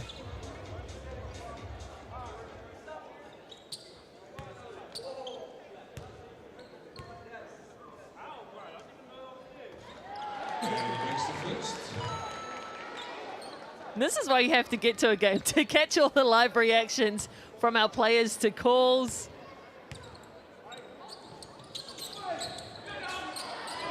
Kamapoto with the rebound, but out of bounds it goes. Talk about Jordan Nate being a veteran of the league. He's played for the Wellington Saints, the Manawatu Jets, the Taranaki Mountaineers, the Otago Nuggets, the Hawke's Bay Hawks, and now the Tauranga Whai. Not to mention everywhere else he's played in the world. Five separate stints with his beloved hometown Saints. He's known as the Prince of Porirua for a reason. Here he is. Fouled. Can you still carry that name if you're not in Porirua? You move all around? Hey, as the King of England, still the King of England when he's on tour in Japan. I guess. But hey, he's not being the king of somewhere else. Yeah, that's fair. Also, obviously, a 6-year stint with the New Zealand Breakers. Won a championship there. He's played with the Cairns Taipans as well. Played in Japan, played in Finland most recently. Over 50 games for the Tall Blacks. Long time leader of the haka as well. Holds a lot of mana in New Zealand basketball. Does that beard?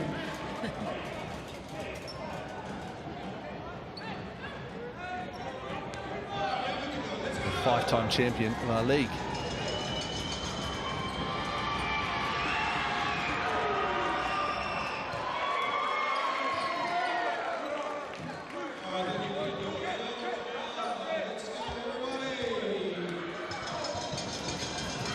Whai will be hoping he can bring them a championship.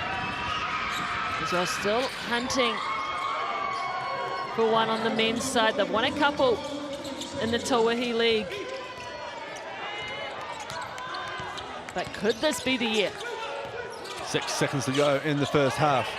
Nasa gets a hand on that pass. Boyd flings it in. What a find. Everything but the finish. No whistle. And that is half-time. The Bulls with a slender 1-point lead in this thrillingly poised battle between the Bulls and the Whai from the Stockyard. It is 51-50 half-time, and we will be back with stats and analysis after the break on Sky Sport.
Welcome back, half-time. Waves all around in the crowd. Half-time between the Bulls and the Whai. Hugh Baden here alongside Crystal Ledger-Walker. Celebrating inclusion round in the NZNBL. We have a close game on our hands as well. 51-50. The Bulls lead the Whai as we have a look at the Chemist Warehouse stats. One player that has been feasting inside is that guy right there, DKP, Dom Kalman Porto. Not only is he leading in points, but I think he's probably leading in fouls drawn. He's gotten the 5 bigs in a lot of foul trouble. Nick Tata currently has 3. Anzac Rossetto, correct me if I'm wrong, I think has 2. And then on the other side of things, leading the way for the Whai, Tane Murray with those 15 points. Him and Ruben Tirangi, Jordan Natai as well, just putting their heads down, making things happen. Can see that carry over into the assists, the way the Franklin Bulls are moving the ball. Look at all those assists on that side. Carter Witt doing a great job of feeding the hot hand at the right time. The Tauranga Whai, Jaden Bazant playing an increased role in minutes here so far with Nick Stoddart out potentially maybe on minutes restriction with that calf injury, I think you said. Yeah, he's just coming back from a calf injury after a few weeks out. Limited minutes on Wednesday, and looks to be doing the same today. Yeah, Anzac Rossetto, who we thought had a third foul, that was changed and given to Keani Saxon, so he has 3 fouls. So between the 3 bigs, Tata, Saxon and Rossetto, there's 8 fouls between them. Rossetto in the best spot on 2. So Dom Kilman-Poto, that's his legacy so far in this game. He's drawn 5 fouls himself. It's halftime here between the Bulls and the Phi. 51 points to 50. The most slender of leads for the Bulls at the Stockyard. Can they capitalise with a chance to jump over the Phi on the ladder? There's only one way to find out. Stick with us here on the home of sport, Sky Sport, and we'll be back after the break with the third quarter.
All right, 3 cheers.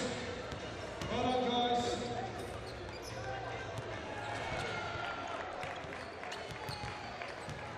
Welcome back, third quarter, just moments away here between the Bulls and the Phi, and we've got a close one, ladies and gentlemen. A 1-point game at halftime, 51-50, the Bulls lead on the back of an impressive 21 points from Dominique Kilman-Poto in the first half. The 5 bigs struggling to deal with DKP. 8 fouls between the 3 of them. Interested, Crystal Ledger-Walker, to see what Matt Lacey and the Phi have come up with to combat the big man in the second half. Yeah, absolutely, because it is difficult. We heard the Phi coming into this game. They knew, you know, the 3 imports that the Bulls have. They said 60 points a game if they can shut them down, which they've done a relatively good job. Kept Darian Boyd to 5 points, but DKP has stood up. Now if you take 2 on DKP, that might give space for those imports for the Bulls to keep cooking. So yeah, really interested to see what the game plan is for the Whai defensively in the second half. Yeah, Jace Carter, Darian Boyd, Carter Witt, averaging 60 points between them a game. Currently on 19 at the half, so you'd say job halfway done for the Whai. And apart from the first 5 minutes of that second quarter where they really got into an offensive funk, for the most part their offense has been flowing pretty well. Led by the returning Tane Murray, who's 6 for 11 from the field, 15 points to his name. And Ruben Tarangi, who has 12, Jordan Natai with 9.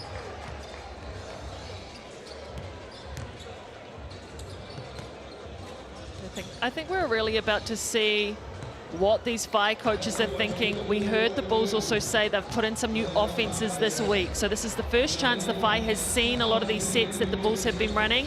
In that halftime break, how much were the coaches able to pick up on, identify, make changes? We saw a lot of flare screens by the Bulls. Be interesting to see what they do there. But yeah, something has to change to slow this Bulls unit down.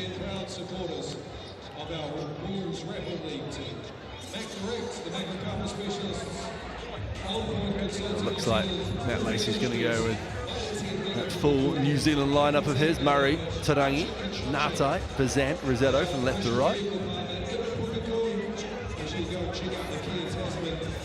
What a welcome return it has been for Tane Murray off the back of that knee injury. He's 1 for 6 from beyond the arc, but he's 5 for 5 from within it.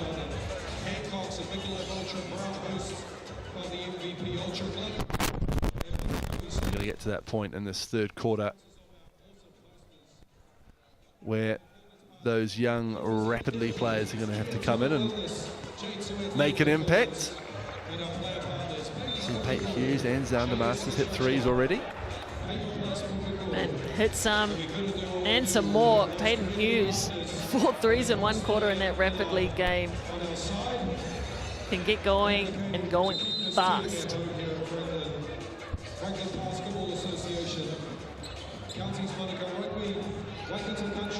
We've already seen 3-pointers from Hunter Saville, Peyton Hughes and Tai Takorangi from the Bulls. And a couple from Xander Masters with the fight. And we're about to get back underway. Danielle Couge around to hand the ball to Cal Robinson. Get this third quarter going. It's a 1-point game. How will it finish? Tauranga Whai 6th on the ladder. Franklin Bulls 7th. And our third game of a triple header in this big afternoon of sport in Aotearoa. Robinson looking straight inside to Kelvin Portal, just as how they started the game. Goes to work on Rossetto. Rossetto wins that particular battle. And already we see some defensive changes being made. Jordan Natai picking up Carter Witt in that point guard position. Murray spinning, probing, resetting through Bazant and Tarangi. 5 on the shot clock. Rossetto. Robinson draws the charge, and Dan Ryan goes absolutely crazy on the sideline. He goes flying from out of screen. Third foul on Big Anzac. And that's what you want from your team. Willing to step up, take charge, put your body on the line, but more importantly, get there early. Look at that on their catch, met him on the turn, and gets rewarded. But if you're the Whai, another foul on your bigs. Yeah, Robinson not long returned from college either. Another prodigious Waikato talent, Crystal. Sorry, yes, he is from Waikato. Another one that came out of the St. John's, and we can't mention St. John's without Mel Young down there. Very big, well, the late Mel Young, should I say, sorry. But a big contributor to basketball right across New Zealand. So much talent from the Waikato around our league.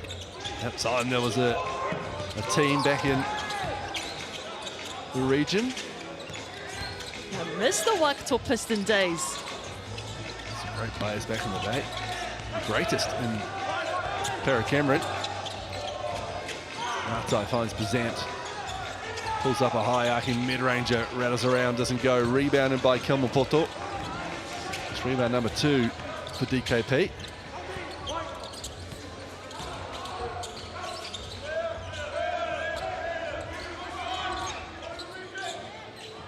Waits for the Kilmapoto screen. Saxon caught up with just a stray arm there, and Matt Lacey turns to his bench immediately. Foul number 4 on young Kiani Saxon, and Nick Tata comes back into the game. He's got 3 fouls. Rosetto now on the bench with 3 fouls.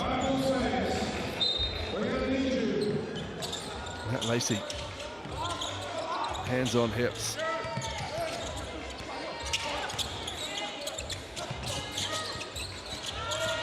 Kilmapoto only has 1 as he dives on the ball to get that one. Robinson puts it up as a shot clock expires, bounces off the front iron, rebounded by Tarangi. Beautiful no-look pass into Tata, and there's a turnaround jumper for Nick Tata, which we'll be happy to see go through the hoop. A great look for the big man down low. He's missed a few inside, but makes no mistake with that turnaround. It's his first points for the game. Boyd drives and drives strong around Jaden Bazant. And now he's one you want to keep an eye on if you're the Phi. He's been held to 7 points so far. But I hope for the Phi's sake that wasn't his sign to get cooking. Jace Carter, too easy inside. There's the 2 imports with a bucket apiece early in this 3rd quarter. 3-point lead. Murray drops into Natai. Beautiful little 2-man play from the 2 Kiwis.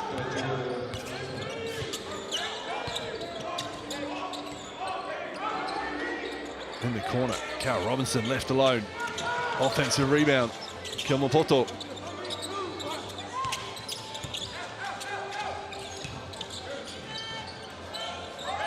Deep 3 from Boyd. Sigh of relief, I think, on the Phi bench that didn't drop.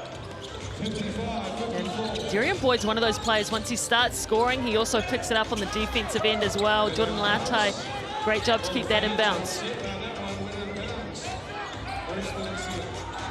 Tarangi pops the foul from Carter.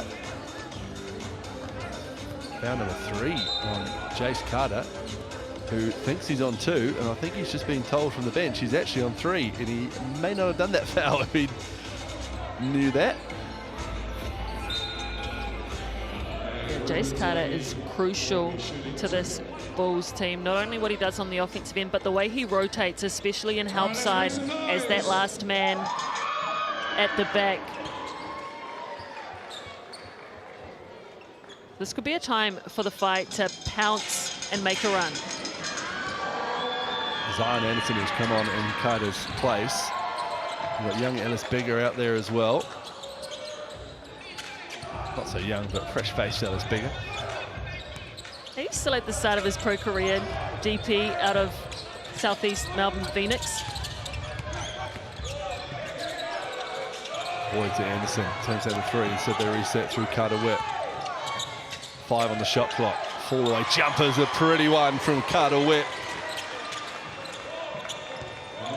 Now, I know some coaches out there, especially in New Zealand, they're going away from that mid-range game, but it just adds another level that you have to defend, that you're able to go to.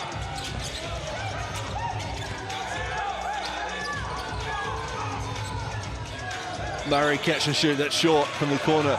Good hand from Boyd. Witt comes down with it. Oh, the no-look pass is beautiful. How about the block, though, from Natai on Anderson. Robinson, straight out ahead 3. Rebounded by Tata. Foul, though, from Bigger.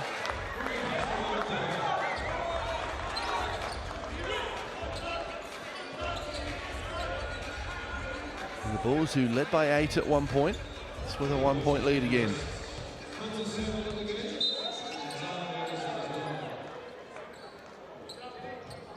Natai with the block from behind.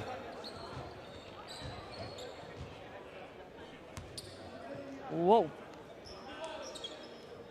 few substitutions made. Interesting to me, every time Hunter Saville gets subbed in for the Bulls, Matt Lacey looks down at Jet Thompson. That was a good matchup in the Rapid League battle. Jet Thompson definitely kind of feeling uncomfortable the way he was picking up full court. Jet Thompson it is who comes into the game. Murray and Tauranga combining. Tane Murray finds a way, and what a finish that is from Tane. Just that choice to go outside of his body, really extend that right arm to get it over the defense. Robinson might look to go to work on Thompson here. Masters comes over to help, but just a little too emphatically commits the foul. Yeah, I'm a little bit frustrated from Xander Masters too. That's a bit soft to me on that double, but you know, still got some contact. First foul for Masters. Saville to inbound. We talked about the impact these rapidly boys are going to have. And there's a Jace Carter three from the corner. He jauntily bounces away back on defense.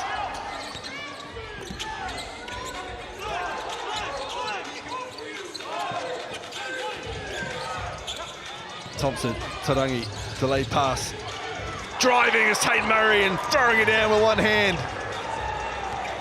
Have a taste of that.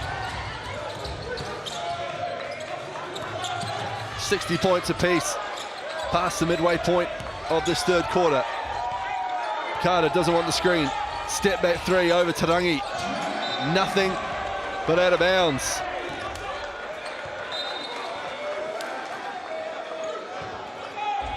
And a bit of energy from the Phi bench. So here we see beautiful delay pass from Ruben Tauranga. Tane Murray. Not the most vocal guy normally, but let Ellis Bigger know about that. Yeah, man, he's a competitor. He is going to get up, not happy about how things were going, put an exclamation point on those. Murray round the Tauranga screen. Can't get it to go. Oh, Jace Carter almost had his rebound knocked out by the rim. Is that another rebound? 2 rebounds in one? Bogo. Ultimate step pad. Boyd left alone, shoots a three. Lacey says, hey, let's not let that happen again. This Natai is going to check back into the game. From the Bulls coach, I don't know how I feel about that look. A couple quick threes now. You know, Jace Carter just chucked up that one, the possession before. And a lot of defense in these last 40 seconds for the Bulls. And you're going to have those kind of scoring imports, right? If you're going to live by them, you've got to die by them as well. They do feel comfortable just to put up the three early in the shot clock. But a good ball movement from the Phi, and it results in this time Rosado being fouled by Kelmapoto. Second foul on Dominique. Now, he broke down that messy pass earlier, but that time we see it again. The extra pass that gets a different angle on the delivery for the big rolling to the hoop. Have another look. Jet Thompson comes off, gives it to Ruben Tauranga to feed the big instead of getting it himself, and that just makes the D move one extra spot, jump to the ball, takes the help side out of easy early rotation. Let's go, Bulls fans, make some noise.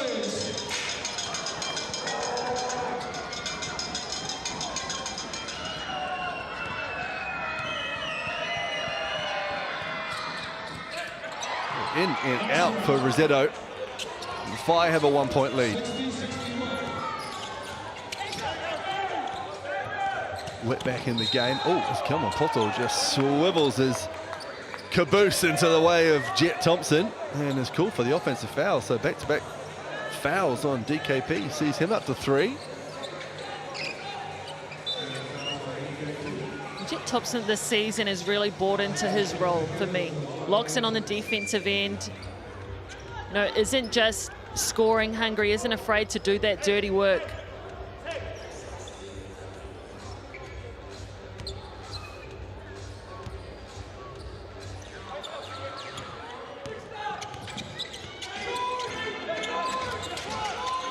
There is Thompson, that one tapped. by Witt into the hand of Boyd, who goes all the way. And he's done a bit of mischief to Ngatai there as well. Cole Hopboy into the game. Thompson with back-to-back turnovers. And Jace Carter goes the other way. And there's a timeout from Matt Lacey. Jace Carter looks like he means business right now. He put that bucket down and looked straight at the 5 bench. Who else wants a piece of that?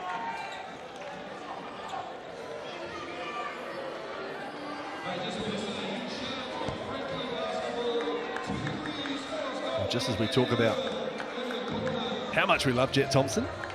2 turnovers. Well, that is the point in this game. We talked about the rapidly players coming in. How do they hold their nerve? How do they hold their own up against the imports? As we see there, 2 import-led turnovers. And buckets the other end for the Bulls.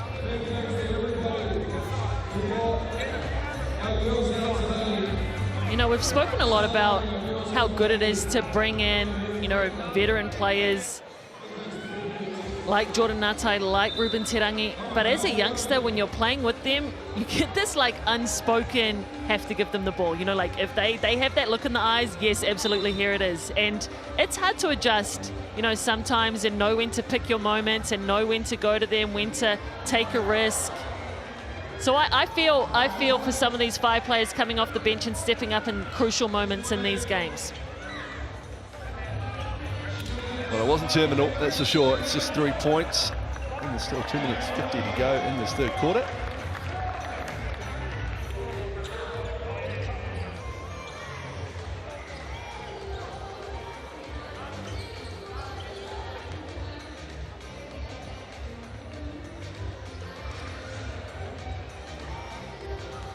So Ruben Tarangi will inbound and get us back underway.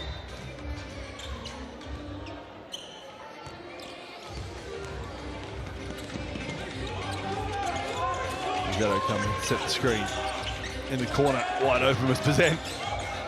Itching for the pass, it didn't come. Tarangi driving, out of bounds, that'll be 5 possession. Just listen to Dan Ryan the whole time screaming at his team. One of a few very animated coaches we have in the league at the moment. Jeff Sparrow down at the Nuggets as well. Jeff Sparrow's definitely taking the cake. Oh, Ngatai 3-ball from the wing. Ties us up. 64 apiece. Fitchett has his animated moments, for sure.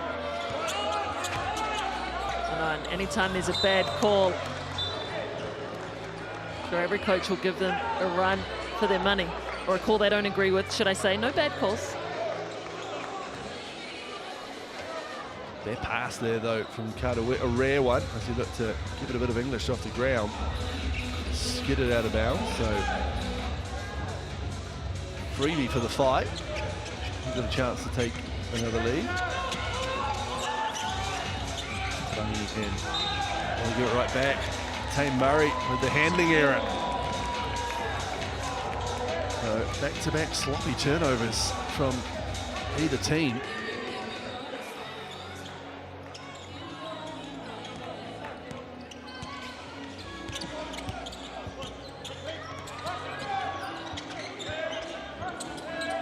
Always finds DKP at the top.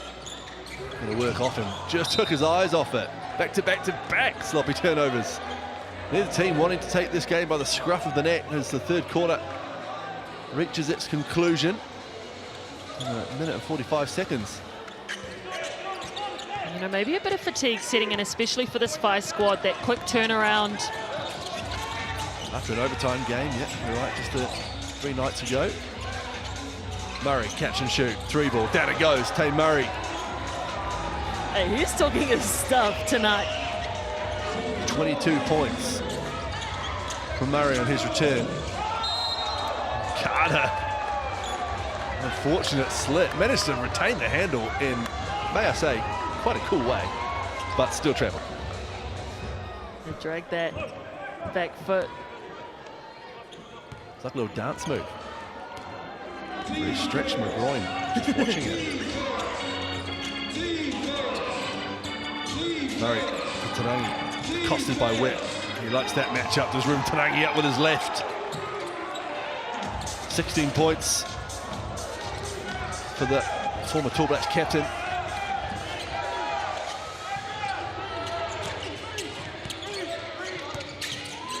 Wet drops it into Kelmapoto. Zano keeping his hands down, but Kelmapoto misses the layup. Murray looking for Rossetto. Boyd and him clash, and that's a foul on Darian Boyd.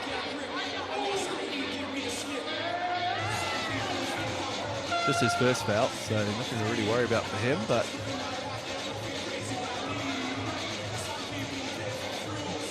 Darian Boyd, it is a flop, it is a flop. Looked like a pretty fair collision when he contests with the ball.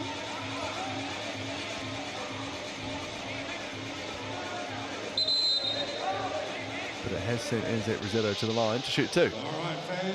And a chance to extend this lead.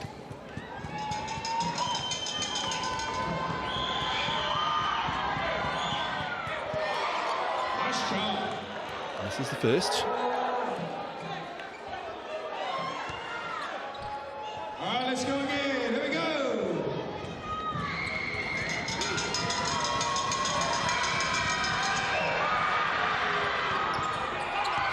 So the Fire enjoying their biggest lead of the night so far. 6 points, 70-64. Rossetto takes the seat.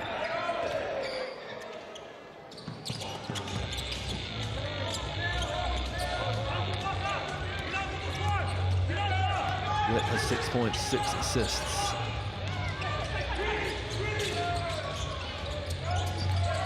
It's over to the corner, Cal Robinson. Back to Boyd. Tarangi jumps out of the gym. Oh, Jace Carter though with the offensive rebound. 15 seconds to go. Hot Boy doing well to disrupt that pass into Kelmapoto. Here's Tarangi at pace the other way. Murray from the wing. Rebounded by Boyd. He's got 3 seconds to do something. He's fouled at half court by Ngatai.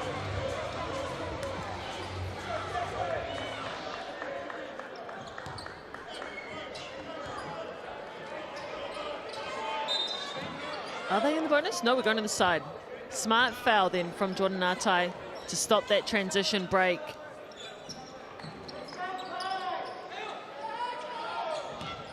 Got 1.3 seconds to eat into the 6-point deficit before the end of the third quarter. They throw it up. It doesn't go in, and that is 3-quarter time. So the Fight turn a 1-point deficit to a 6-point lead in the third quarter. They outscored them 20-13, and they lead 70-64 with 10 minutes to go in this one. We'll be back, fourth quarter coming your way here on Saturday Night Hoops on Sky Sport.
Welcome back, fourth quarter, about to get underway. What do the Bulls have up their sleeves for this one? They trail by 6.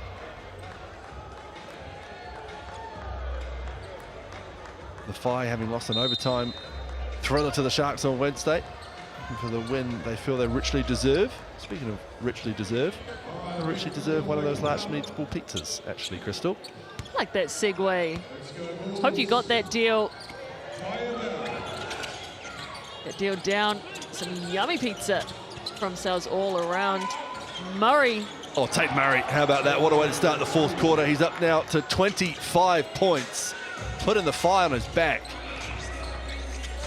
If you're just tuning in, you need to go back and replay, because there has been, I want to say, some intense moments. A lot of talk being had out on the court today. Tate Murray has been delivering. Outside fighting hard off the ball, but Boyd gets around him and drains a 3 of his own. Darian Boyd up to 12 points now. Had a pretty quiet night by his standards so far. The first half was held to 5 points, but really starting to find his groove in the late parts of this game. Murray off the screen, 3 ball, doesn't go. Rossetto, big offensive board, and the putback ends at Rossetto, doing exactly what he was brought into the fight to do. And he's beating his chest as he makes his way down court.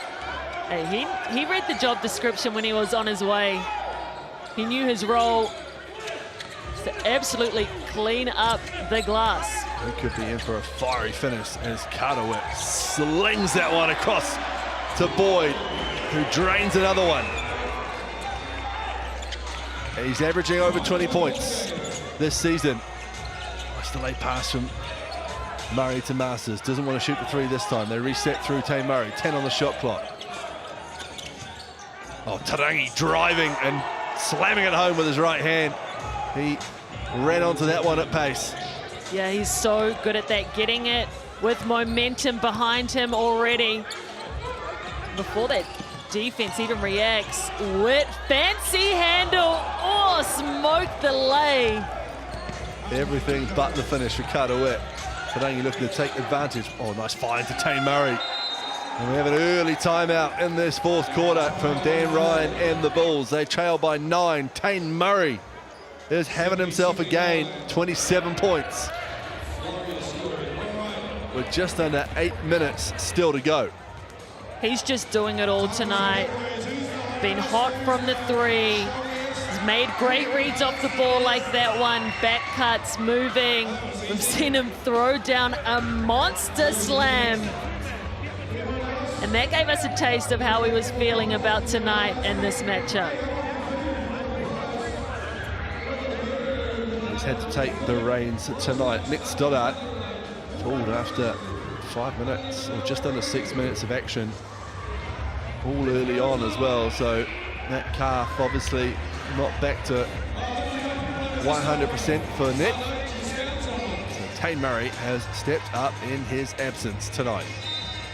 Yeah, the Whai will be feeling really good about that. Nick Stoddart, actually, when the Whai was struggling in their last game versus the Bulls, he was the one that kind of got them out of that rut, really took over. He had 22 points in that game, so good to see the likes of Tate Murray being aggressive, packing the points on the board.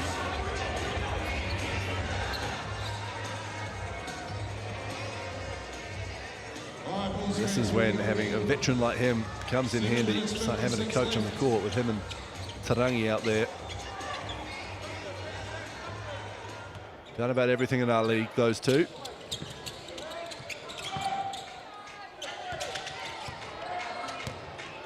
And now they're trying to will the Whai into the playoffs. Currently sitting 6th on the ladder.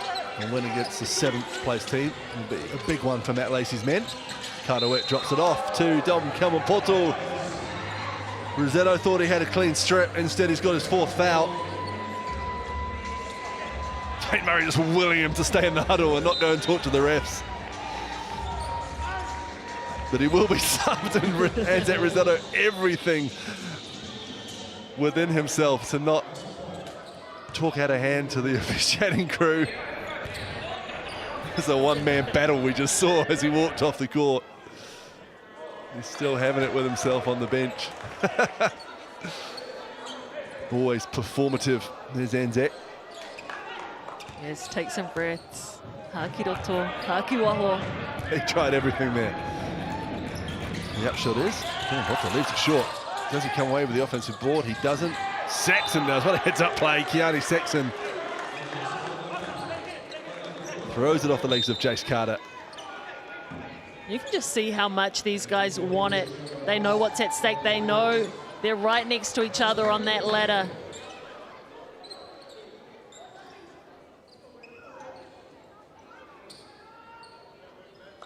Nice work from the clean-up crew. Yeah, the Moppets are getting it in tonight. Just nonchalantly make their way back to their seats as well. All the night's work. Back underway. Outside, Zahn Anderson guarding him. I won't mind this matchup. Hands it over to Masters. Tarangi again, just taking the ball with momentum and everything but the finish. Goaltending the call. Jace Carter just collects himself, claps it off. That's been a battle tonight, those two, Ruben Tarangi, Jace Carter, both very physical, versatile, can play that guard, can step into that post role. Carter getting away with the lean on the screen, but here's Boyd. He's threatening to get hot early in this fourth quarter. The mid-ranger doesn't go. Box out and rebound from Saxon. That Lacey wills them to get moving. They lead by 11. Put on the throat time for the fight. A nice shimmy on the corner baseline from Tane Murray. Earns a foul, and we'll go to the line to shoot two. Yeah, I like that shimmy, that little double jab. Just makes the D second guess. Have another look at it. Can practice that move at home. That one's doable and effective.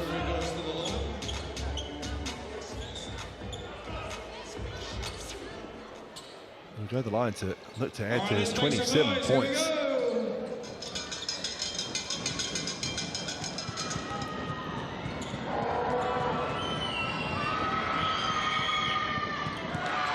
This is his first. Just a little bit of daylight opening up between these two teams.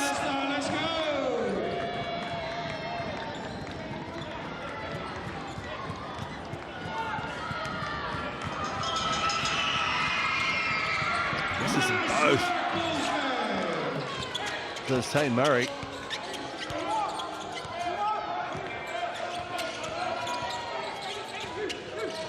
These next few minutes, Crystal, are going to be all about the defensive job that the Phi can do on Carter, Witt and Boyd. And they do a good one there to start. Murray driving, a lot of contact. There's the whistle. We'll see who this goes to, if it's going to go to Kale Robinson down low or Jace Carter up high.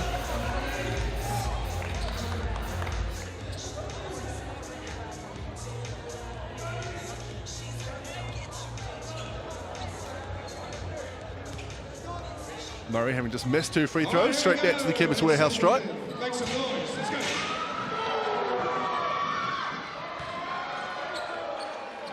Back to putting the ball through the hoop.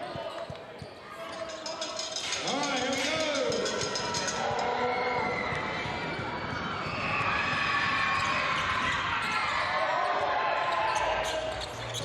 29 points. All right, let's go Bulls. And a 13-point lead for the fight. Boyd turned down the three, looked to drop it off. Saxon, though, with the steal. Look at the big man run the floor, drops it off to Masters.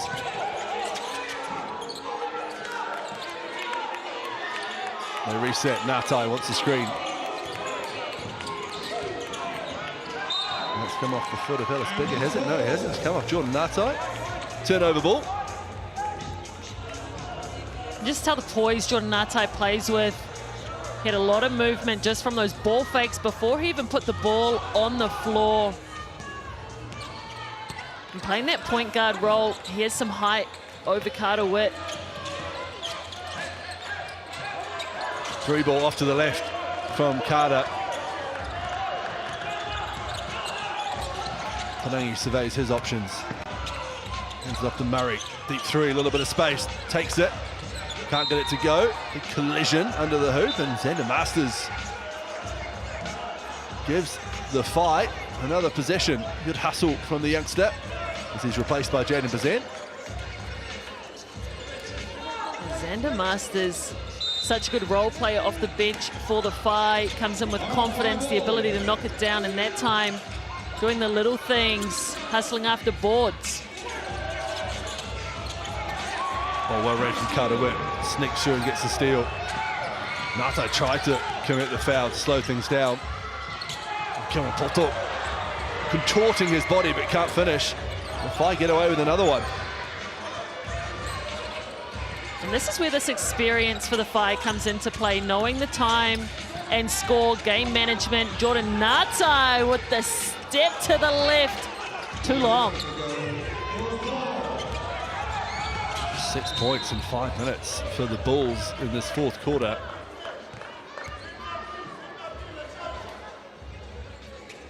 Matt Lacey will be very happy with the defensive effort so far tonight.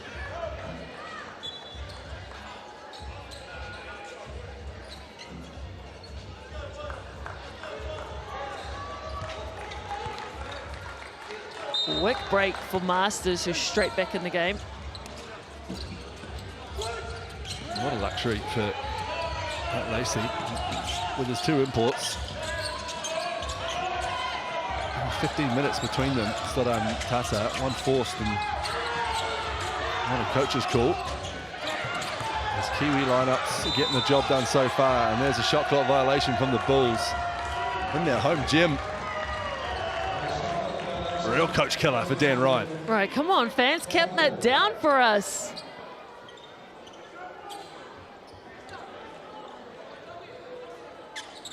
But the Whai have made clear adjustments in halftime to slow down DKP and his effectiveness in the second half. That's a freebie though for Jace Carter, given away by Jaden Bazan, and there's a bit of energy in the gym. Timeout called. First bucket for a while for the Bulls, and it's an emphatic one from Jace Carter. Have another look at it, just reading that one like a book. It seemed like a slow elevation for him. I don't know, and we know he can give us more. Come on now. It's all business right now. He's got a 11-point deficit to trim into for his team in 4.5 minutes. The Whai will want to talk about that pass. They've turned it over in that exact same way 3 times now at least that I can remember.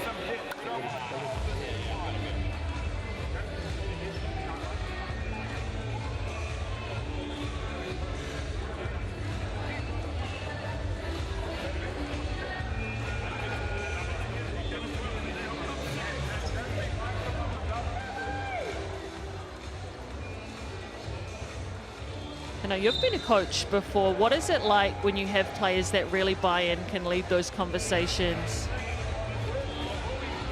It's massive, right? I was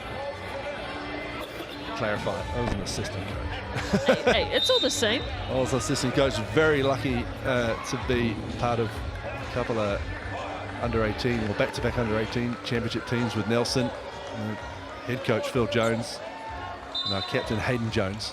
So the Jones family a lot to do with those championships, but it was, as you say though, one of those teams that just everyone bought into everything. They played a lot of school basketball together, a small town growing up together, and makes a massive difference. And everyone's on the same pages. I think we just, as you're alluding to, Crystal, we see Natai and Tarangi taking the lead there, discussing things between themselves. Absolutely. Makes your job easier as a coach. Here is Natai. Combining with Tarangi, extra pass. Xander Masters, the youngster. Another three, Xander Masters, the beneficiary of the veterans' work. And he adds to the lead. I love seeing his celebrations, just the joy he plays with out on the floor. Great ball movement by the Whai to get a wide open three. There's Masters on the defensive end, committing a foul on Carter Witt.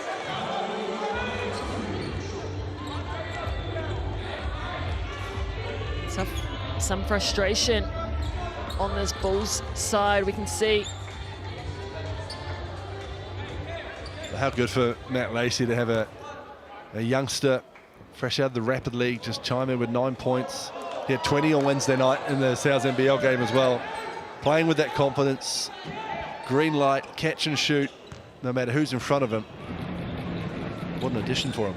Right, and some of these bench players, I think it's worth mentioning for this FI squad, you know, they got some starts early in the season while they were waiting for some of these players to join the squad. So would have built some confidence, some trust, some rapport with coach Matt Lacey as well in those early days. Oh, the drop off from Nato, really well read. I think from Cal Robinson there. Here he is, looking to put a three-pointer to his name. That one misses, rebounded by Masters. 3.5 minutes left, 13 points, the lead for Tauranga. Murray been a huge part of that with 29. Tarangi with 20. Masters with 9, again catching and shooting. Tarangi called for the push in the back, I think. Or was it out of bounds, 5 possession? I thought Masters potentially could have got the roller on that messy pass inside, but you like the confidence that he steps in and shoots it with. His teammates know exactly what to expect when he's going to take those shots, and now you have a roller rolling into a good rebounding position as well.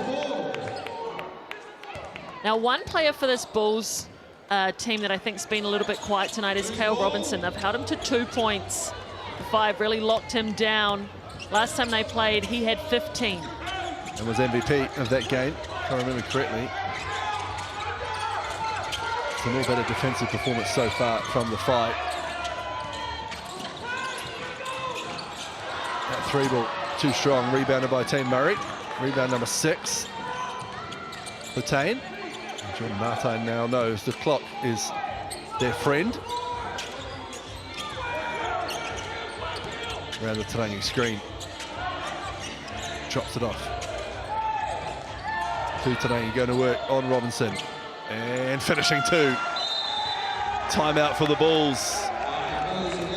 As the FI extend their lead deep into the 4th quarter. Not him running off with the too small back into the timeout. Good to know exactly what he's thinking with that matchup.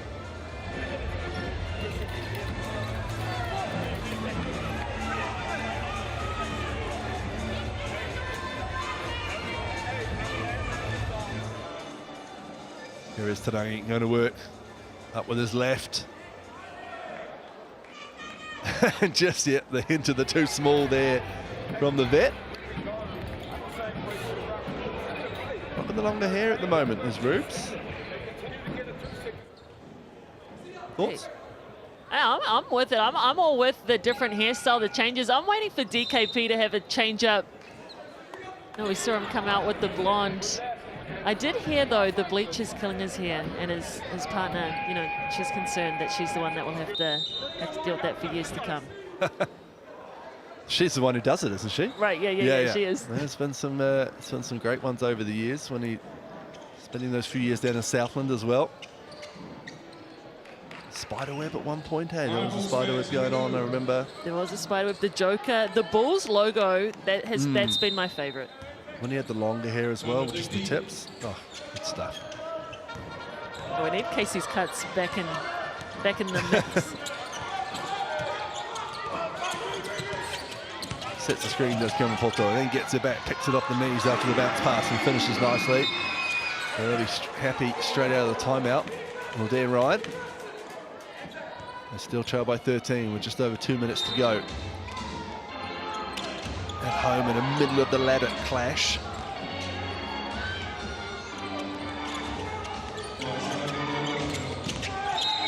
Reaches in. Oh, offensive foul called on Natai, who's incensed with the moving screen call.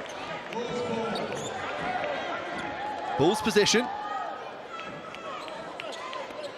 It's the first foul on Natai, so nothing to be worried about there apart from the turnover. See it here on the left of your screen. Yeah, there was a little bit of a grab on Carter Witt's arm, potentially. It could have gone either way. I think the Bulls definitely got lucky. Wow. Carter Witt on a baseball pitch. That one's called for a ball. Just wanted to say the possession before that, I thought the Bulls got a really good look hitting DKP on the roll. You know, they spaced the floor well and drew that defense out. That turnover. A little more forced. Right, just, and not the time right now. 2 minutes to go in this one. He's still got 9 assists in the game, even though he's had some random turnovers in there as well. It's his 6th turnover. Almost a steal there.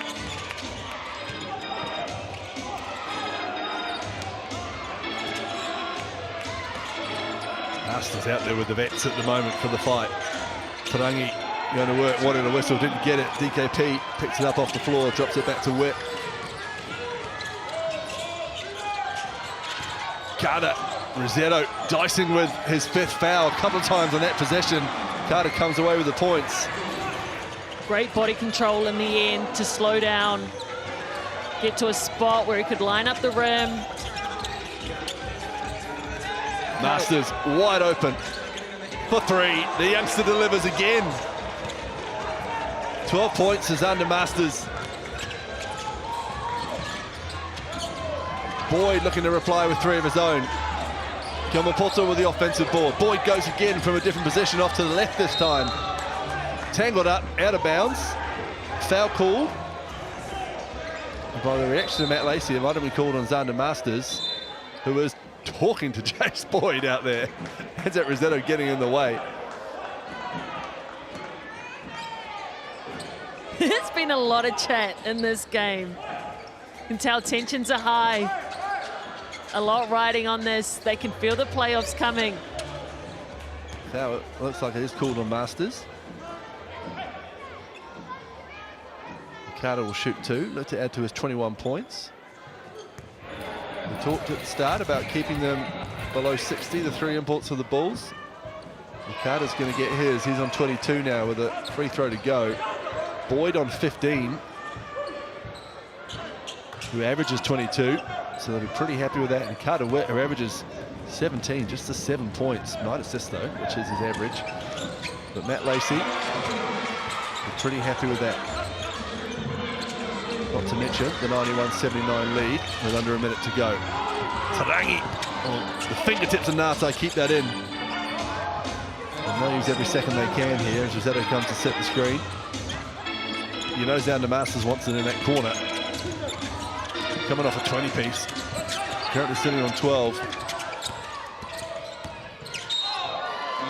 And Murray just dribbles it out of bounds. Loses the last handle.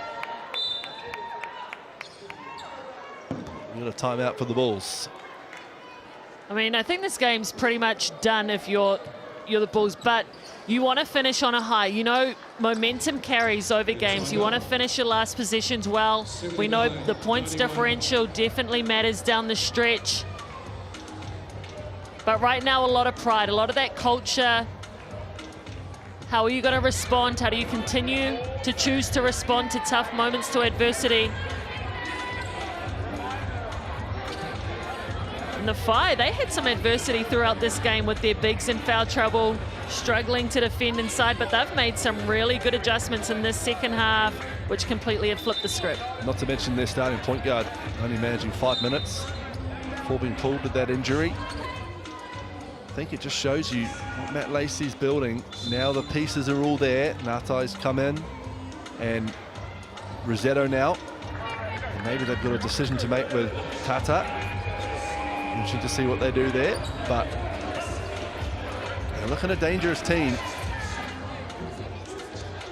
Potentially an underrated, going under the radar team like right now. Would you want to play a team in the playoffs once Nick Stoddard's back to full action with Natai, Tarangi, Tane Murray, who can do this, and Zach Rossetto, who's going to cause any big trouble? Right. It'll be a tough playoff matchup. Yeah, and that key inside, you know, that was the piece I was really wondering about how they would go when they come up against genuine bigs, but adding all 3 of them in. The turnover from the inbound. And if it wasn't done before the timeout, it's done now with a Tarangi dunk. And the BNZ play a timeout from the Bulls. Scan the QR code on screen and make your way to the NZNBL game closest to you. Tickets available, fill out the form. There's group options there as well. And you can be at the best show in town for the remainder of the season.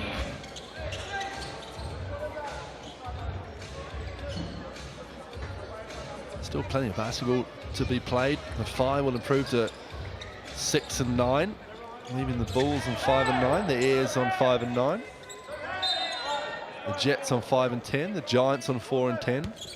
Still time for those teams to find themselves into the playoffs. Even the Hawks 3 and 11. Get on a run and you're away. Carter driving, elevating, good defense from Tate Murray. Rosetto comes down on top of Carter. Rosetto's up, Carter down, looking worse for wear. And the Whai likely just dribble this one out, will they? Or they look to add to their own points. They will. Tate Murray wants a 30-piece, he's on 29. That one doesn't go, and that is full time, and there'll be a little bit of concern for Jace Carter, who's up, moving gingerly.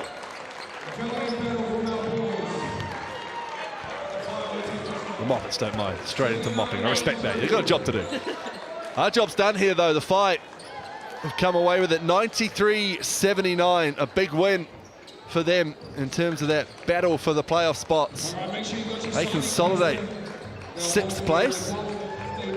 Put a bit of pressure on the Nuggets and the Saints.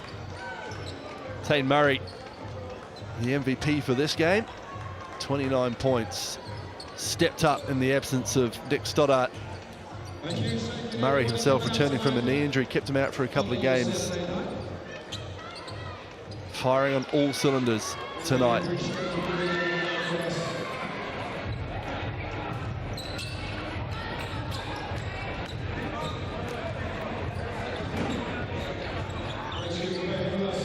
There's still a bit of chat out there. Is it Rosetto talking to someone? Hey, these teams are close. I know we have our rivalry round and we say that the Bulls versus the Tuatara, but there's a little bit of rivalry between these teams too. In the way multiple players have played for both clubs, they've flipped back and forth between them, but a lot of pride in both of these franchises. Yeah, there was a lot of chat and feelings left out on the court today. Yeah, I'd love to see that in that huddle you've got Tauranga Whai, but it's Tate Murray leading the way. That's awesome to see. Let's have a look at the Chemist Warehouse stats. There is Murray, 29 points. Ruben Tarangi, 24. Kelman Poto was off to a really fast start, but the Whai did a great job reacting and adapting to the big man down low and keeping him quiet in the second half. Murray and Kelman Poto leading the way on the rebounds as well, Crystal.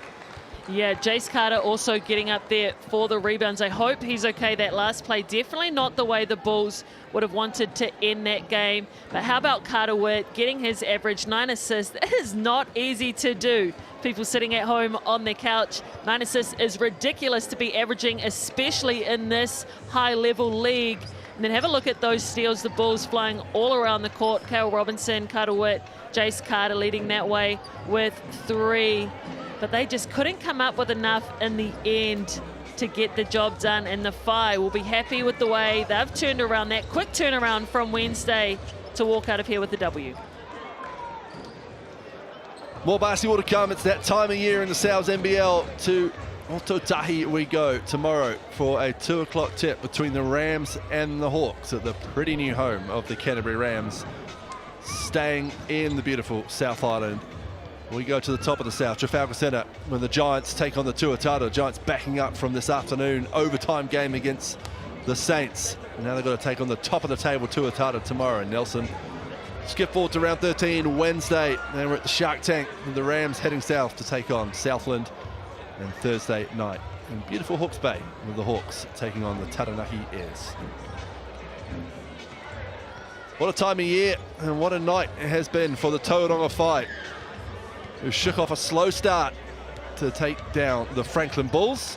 93-79 from myself, Hugh Bain and Crystal Ledger-Walker. It's been our pleasure. We'll bid farewell to the Stockyard and we'll do it all again tomorrow.